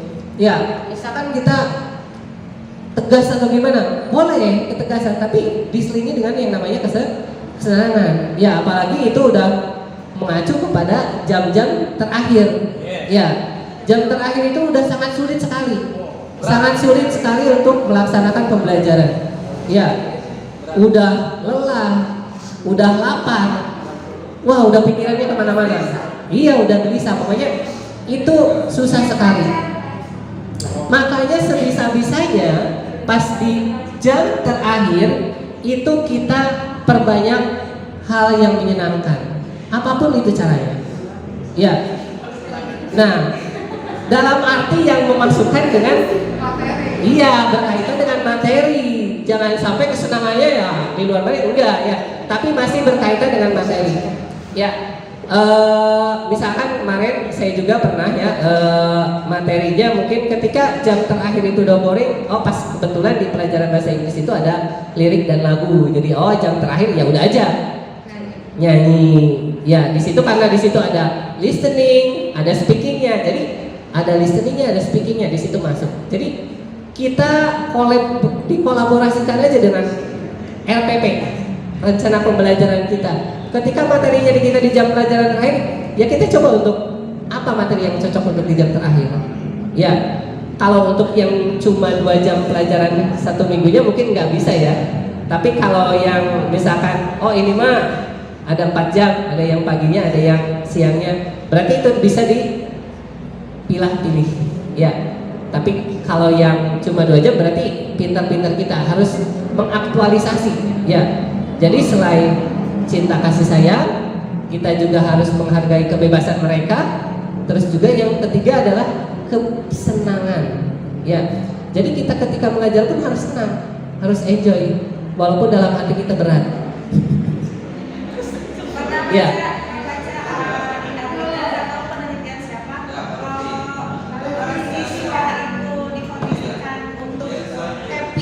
Jadi dia siswa itu lebih mudah menyerap materi. Nah, itu betul sekali. Ya, betul sekali. Kalau guru BP emang jagonya psikologi ya. Jadi emang ini ranahnya BP sebenarnya. Jadi saya mengajak ibu untuk segera bergabung dengan CGP.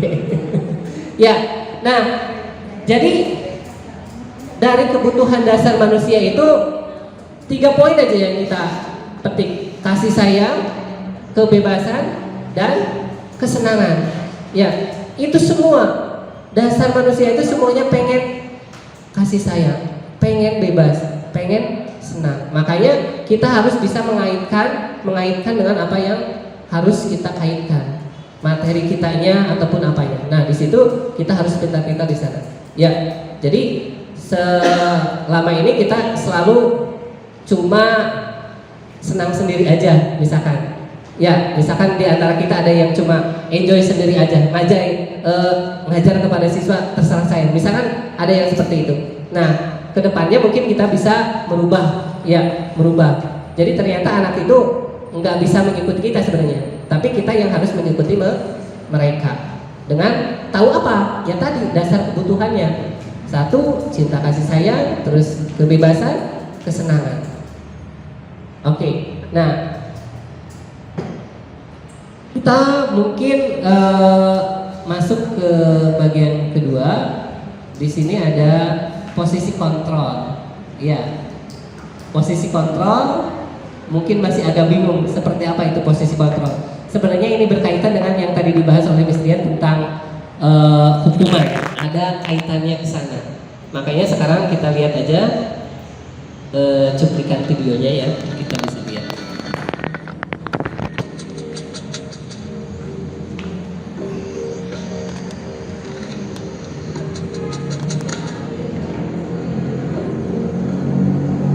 Naren, sini kamu. Selamat pagi, Bu. Selalu terlambat. Kamu deh, pasti terlambat. Maaf, Bu.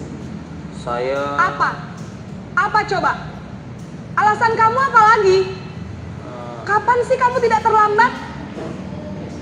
Malas sekali ya kamu jadi anak. Saya... Dasar pemalas. Gak kapok-kapok sih kamu. Sudah berapa kali terlambat? Sana, kamu keliling lapangan basket 2 kali. Kenapa saya harus keliling lapangan basket, Bu? Kenapa? Kamu mau lawan ibu? Berani-beraninya jawab. Sudah terlambat, masih berani jawab pula. Sekarang, keliling lapangan basket 5 kali sekalian. Biar kapok. Cepat, pergi sana ke lapangan basket.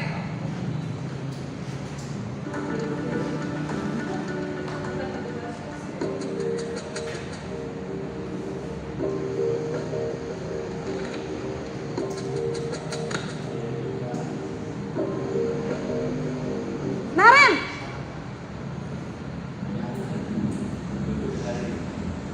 Selamat pagi, Bu. Naren, kamu kenapa terlambat lagi, nak? Ya Tuhan, Naren, kamu senang ya bikin ibu susah ya? Kalau kamu terlambat lagi, nanti ibu yang ditegur bapak kepala sekolah, nak. Disangka ibu tidak bisa membina kamu. Duh, gimana ini? Maaf, Bu. Duh, Gusti Naren, kamu suka ya kalau ibu ditegur bapak kepala sekolah? Terus, sekarang ibu harus tulis apa ini di buku absen? Ini kamu sudah sering terlambat loh. Ibu harus apa coba? Maaf, Bu. Maaf sekali.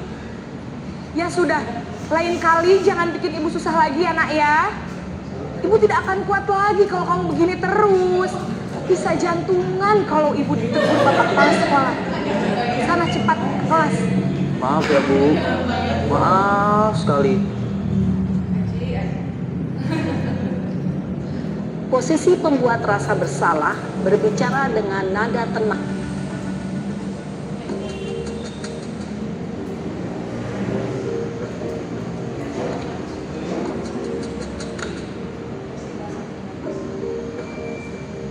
Naren!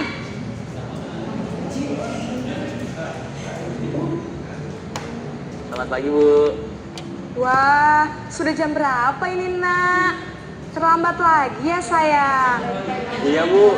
Habis ibu saya lupa bangunkan saya, Bu. Kamu malah menyalahkan ibu kamu. Kamu bukannya anak yang larinya paling kencang. Kok terlambat sih? Iya, Bu. Saya memang terlambat bangun tadi. Jadi, biarpun saya lari kencang, tetap gak kekejar, Bu. Ya sudah, sana. Nanti lain kali larinya lebih kenceng lagi ya. Biar gak terlambat lagi. Bikin seneng ibu. Demi ibu. Bisa kan? Bisa lah, Bu. Ya sudah, sana masuk kelas. Ibu beresin urusan absen kamu. Kamu ini ada-ada saja.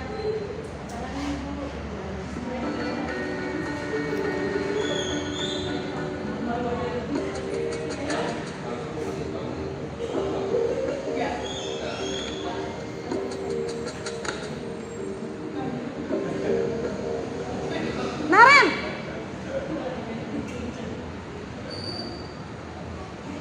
Selamat pagi, Bu. Naren, apa peraturan sekolah kita tentang jam berapa kita harus masuk sekolah, nak? Kita harus di sekolah jam 7, Bu.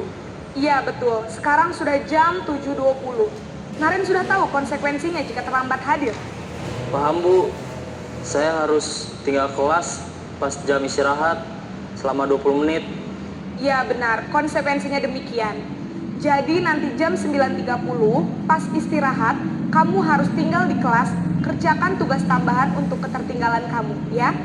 Baik, Bu.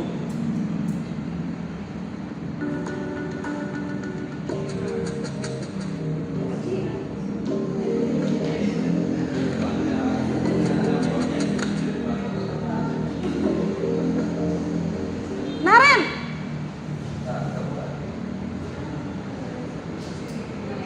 Selamat pagi, Bu.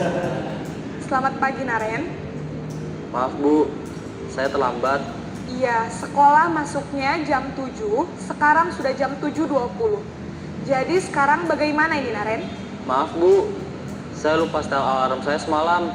Baiklah, menurut kamu, keyakinan sekolah yang mana yang perlu kamu tingkatkan? Menghargai diri sendiri dan orang lain mungkin ya, Bu. Setuju. Jadi, apakah Naren meyakini prinsip saling menghormati tersebut? Iya, Bu. Saya meyakininya. Apakah Naren bersedia memperbaiki masalah keterlambatan ini? Bersedia, Bu. Bagaimana kamu akan perbaiki masalah keterlambatan ini? Saya akan coba untuk tidak lupa menyetel alarm saya, Bu. Baik, kalau Naren lupa menyetel alarm di rumah, ada orang yang kira-kira bisa bantu mengingatkan tidak? Ada, Bu. Kakak saya, Kak Ema. Ada lagi selain Kak Ema? Selain Kak Ema, ada ibu saya. Baik, jadi yang mengingatkan Naren adalah Kak Ema dan ibu kamu, ya? Kira-kira akan mulai setel alarm kapan nih Naren? Setelah pulang sekolah, akan segera saya lakukan. Baik, jadi Naren akan setel alarm untuk bangun besok pagi dan akan diingatkan oleh kakak dan ibunda Naren ya. Ada lagi yang mungkin perlu dilakukan Naren agar tidak terlambat bangun lagi?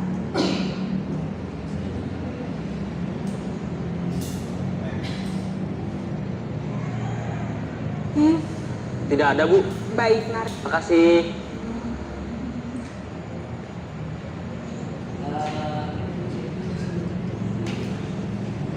Baik Bapak Ibu, tadi kita udah melihat posisi kontrol, ya. Nah, kita itu ada di posisi yang mana sebenarnya? Ya, posisi kontrol itu ada 5 posisi kontrol di situ. Ada tadi itu sebagai apa tadi? Ada yang masih ingat?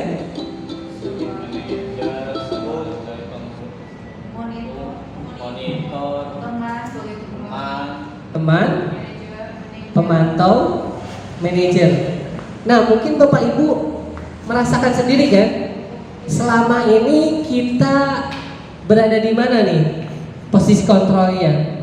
Apakah kita selalu sebagai penghukum, pembuat rasa bersalah, teman, pemantau, atau manajer? Mungkin di dalam hati Bapak Ibu bisa menyimpulkan sendiri kan? Ya, saya selama ini mengajar itu posisi saya itu selalu sebagai apa? Ya, di sini sebagai penghukum, pembuat rasa bersalah. Ketika kita selalu melakukan hal itu, motivasinya di sini disebutkan sebagai identitas yang gagal ternyata.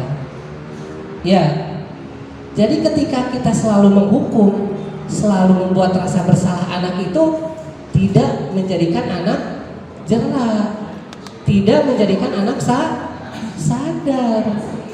Ya, jadi ketika kita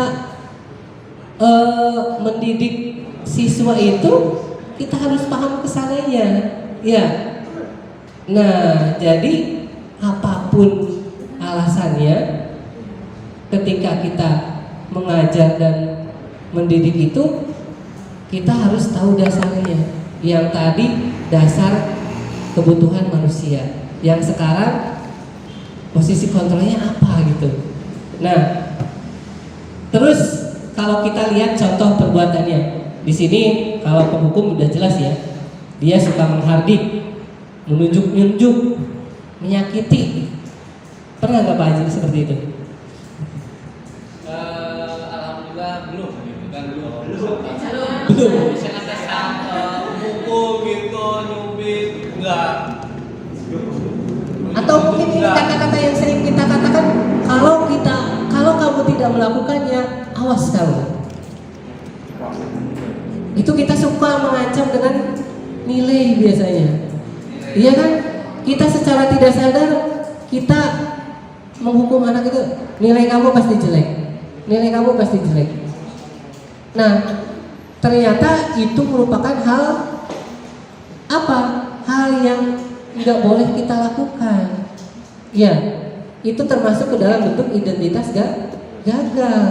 Ya, jadi harusnya seperti menggunakan posisi kontrol yang mana?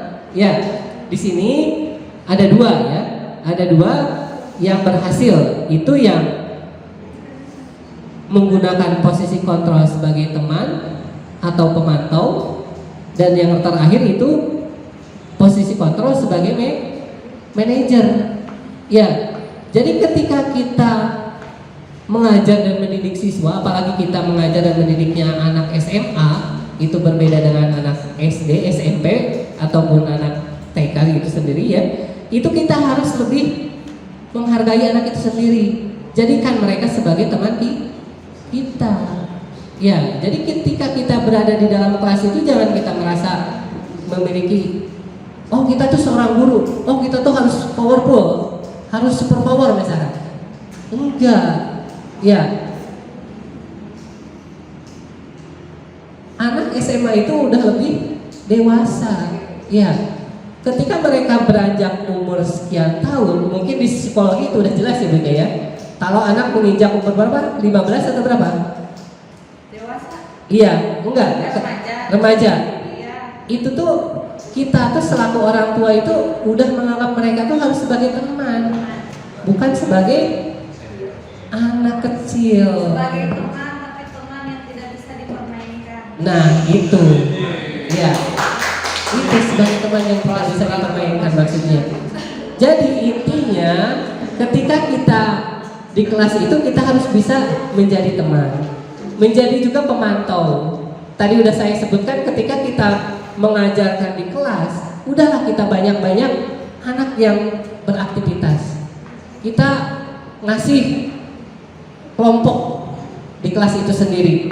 Ya, selain anak senang, anak merasa bebas, kita juga bisa menjadi teman dan sebagai pemantau. Jadi tugas kita sebagai guru itu bukan cuma teacher center di sini, tapi kita sebagai teman atau pemantau. Dan di sini yang paling sukses itu katanya kita kalau memiliki posisi kontrol sebagai manajer. Ya, di sini kita menghargai diri sendiri. Ya, biasanya seperti apa? Di sini ada guru yang berkata apa yang kita yakini itu ini berkaitan dengan keyakinan ke kelas. Ya, jadi apa yang disampaikan dengan Miss Rian tadi itu sebenarnya akan naik ke sini. Ya, akan berkaitan. Ya, akan memiliki apa namanya? Konektivitas gitu. Ya. Terus menguatkan pribadi. Ya, ketika kita menjadi manajer kita harus bisa menguatkan. Saya ada di kelas, ya, ada beberapa anak yang di kelas. Ketika dia merasa kurang dalam hal akademiknya, kita jangan menjas. Ya, jangan sekali-sekali menjas. Oh kamu tuh A gitu. Atau yang kasarnya misalkan, oh kamu tuh bodoh misalkan. Nggak boleh itu, nggak boleh sama sekali. Ya, mungkin di satu sisi dia pintar, tapi di satu sisi dia kurang. Mungkin aja dia di pelajaran kita dia kurang, tapi di pelajaran yang lain dia mampu atau bagus. Ya, nah kita itu harus bisa menghargai hal-hal yang seperti itu. Ya.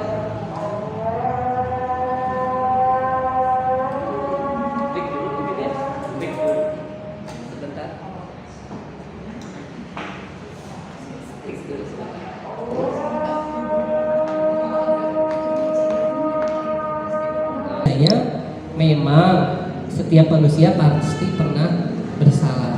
Ya, jadi emang kita harus dibiasakan ketika kita misalkan anak terlambat, kita juga emang harus dibiasakan menggali alasannya dulu. Jangan langsung menjudge A, B, C, D seperti itu. Oke, saya harap belum paham. Nanti kita bisa lanjutkan. Kita lanjutkan aja ke yang terakhir, itu segitiga restitusi. Mungkin Bapak Ibu ada yang pernah mengenal atau mendengar apa itu segitiga restitusi? Baru mendengar? Kalau segitiganya Pak Haji? Kalau segitiganya jelas sering kita mengenal kata segitiga kan? Ya, apalagi pelajaran matematika itu ya, wah ya. Pasti segitiga itu merupakan hal yang sudah biasa diucapkan. Oke, di sini kita apa sih yang dimaksud dengan segitiga restitusi? Ya, di sini adalah restitusi dilakukan sebagai upaya membantu siswa memperbaiki diri agar dapat kembali ke kelompoknya dengan karakter yang lebih baik dan kuat. Saya pun mempraktikannya pada murid saya yang melakukan pelanggaran sekolah. Nah, ini salah satunya. Ya, jadi apa yang dimaksud dengan segitiga restitusi itu adalah kita harus bisa membantu siswa memperbaiki diri, ya, atas kesalahannya. Nah, itu yang disebut restitusi, ya. Nah, di sini apa saja sih isi dari segitiga restitusi? Nah, di sini restitusi mencari kebutuhan dasar yang mendasari tindakan. Jadi tadi kita kembali lagi ke dasar ya, selalu dasar. Apa sih anak itu melakukan hal seperti itu? Ya, misalkan restitusi dia ada cara yang paling baik, fokus pada karakter bukan tindakan. Ya, nah terus tujuan dasar dari segitiga restitusi itu sebagai apa? Di sini adalah salah satu cara menanamkan disiplin positif. Ya, jadi intinya kita ketika menerapkan segitiga restitusi itu untuk menanamkan disiplin positif. Ya, nah langkah-langkah. Ya, di sini ada 3 langkah restitusi yang harus dilakukan untuk menciptakan disiplin yang positif, antara lain. Ya, di sini ada kata istilahnya menstabilkan identitas. Yang kedua ada validasi tindakan. Yang ketiga serta menanyakan keyakinan. Nah, sebenarnya langkah restitusi ini mungkin sering diambil oleh guru BP ya. Ya, sering sekali diambil ketika kita memiliki kasus seorang siswa bermasalah. Itu biasanya akan berkaitan dengan segitiga restitusi. Jadi ketika kita paham langkah segitiga restitusi ini, saya khususnya atau kami itu mengharapkan kita semua itu bisa mengaplikasikannya terhadap peserta didik kita. Jadi ketika kita anak peserta didik kita melakukan kesalahan, jangan langsung memvonis. Ya, jangan langsung memvonis hukumannya apa. Ya, tapi kita harus menstabilkan dulu identitasnya. Dalam arti seperti apa menstabilkannya? Nah, di sini mungkin ada beberapa kasus segitiga restitusi ya. Di sini menstabilkannya kayak setiap orang pernah melakukan kesalahan. Jadi ketika kita mengajak anak untuk berbicara, ya kita jangan cuma bisa menjudge, tapi di sini kita bisa menstabilkannya. Salah satunya dengan mengucapkan kata-kata kamu bukan satu-satunya yang pernah melakukan ini, atau setiap orang pasti pernah melakukan kesalahan yang sama.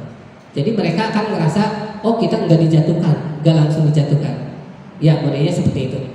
Terus setelah menstabilkan apa? Validasi kebutuhan. Ya, biasanya kita suka menanyakan, kamu tentu punya alasan mengapa melakukan itu. Ya, jadi ketika kita tahu salah, misalkan anak merokok di belakang di lingkungan sekolah, itu salah, emang langsung salah. Ya, dari peraturan sekolah pun emang jelas itu ada. Tapi alangkah baiknya kita menggunakan segitiga restitusi untuk melakukan tindakan terhadap siswa itu sendiri, agar apa? Mereka bisa ke jalan yang lebih baik. Nah, jadi kamu tentu punya alasan mengapa melakukan itu. Nah, alasannya apa? Nah, mungkin mereka bisa mengungkapkannya. Terus, adakah cara yang lebih efektif untuk mendapatkan apa yang kamu butuhkan? Misalkan seperti itu. Orang yang sudah merokok kan biasanya kecanduan. Ya, makanya banyak alasan anak yang merokok di sekolah itu, Pak, habis makan, kalau nggak ngerokok nggak enak. Makanya mereka memaksakan diri untuk merokok di sekolah. Biasanya hal-hal yang seperti itu. Jadi dasarnya emang mereka udah kebiasaan. Ya. Nah, terus terakhir baru kita masuk ke dalam menanyakan keyakinan.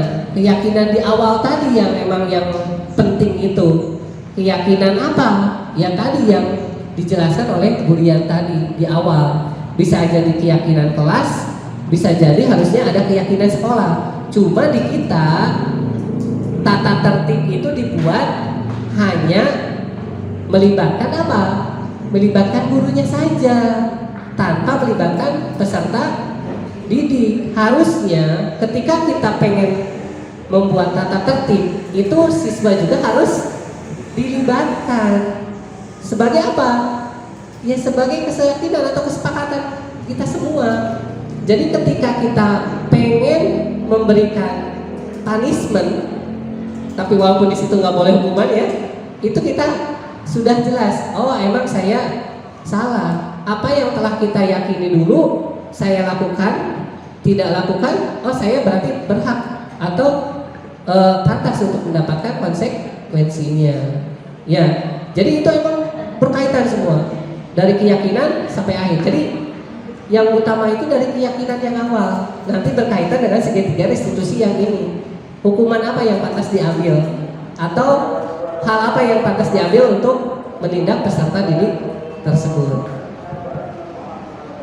Baik, apakah sudah cukup jelas Bapak Ibu? Udah sangat melelahkan ya.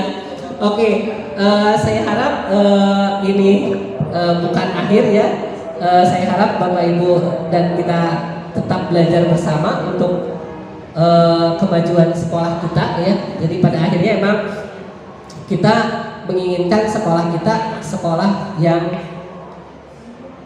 baik bagi kita, baik juga bagi peserta didik. Ya, jadi ramah bagi kita, ramah juga bagi peserta didik. Enggak cuma ramah terhadap kita. Ya, tadi anak harus memiliki rasa aman. Berarti kita harus seperti apa yang diterapkan? Baik, sebelum acara ditutup mungkin ada pertanyaan dari Bapak Ibu? Pertanyaan atau tanggapan atau sudah cukup? Usulan aja Pak. Boleh, boleh. Wika, seperti apa? Mungkin bisa diulang nanti pemaparan tentang diseminasi budaya positifnya ke kesiswaan. Mohon maaf. Maksudnya? Enggak kan sekarang disampaikan. Oh iya. Ya sekarang kan nggak ada perwakilannya nih di sini yang berhubungan dengan hukuman dan konsekuensi. Gitu. Iya.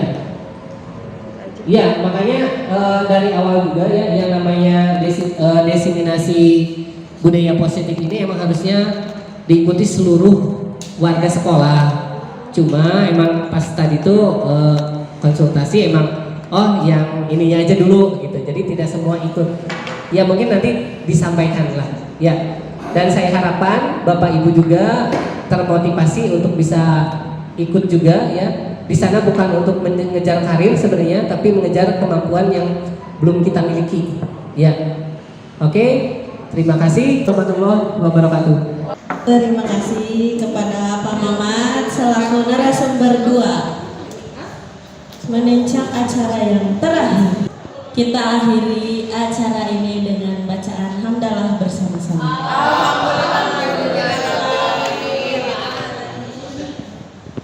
Saya sebagai pembawa acara meminta maaf jika ada salah-salah kata. Assalamualaikum warahmatullahi wabarakatuh.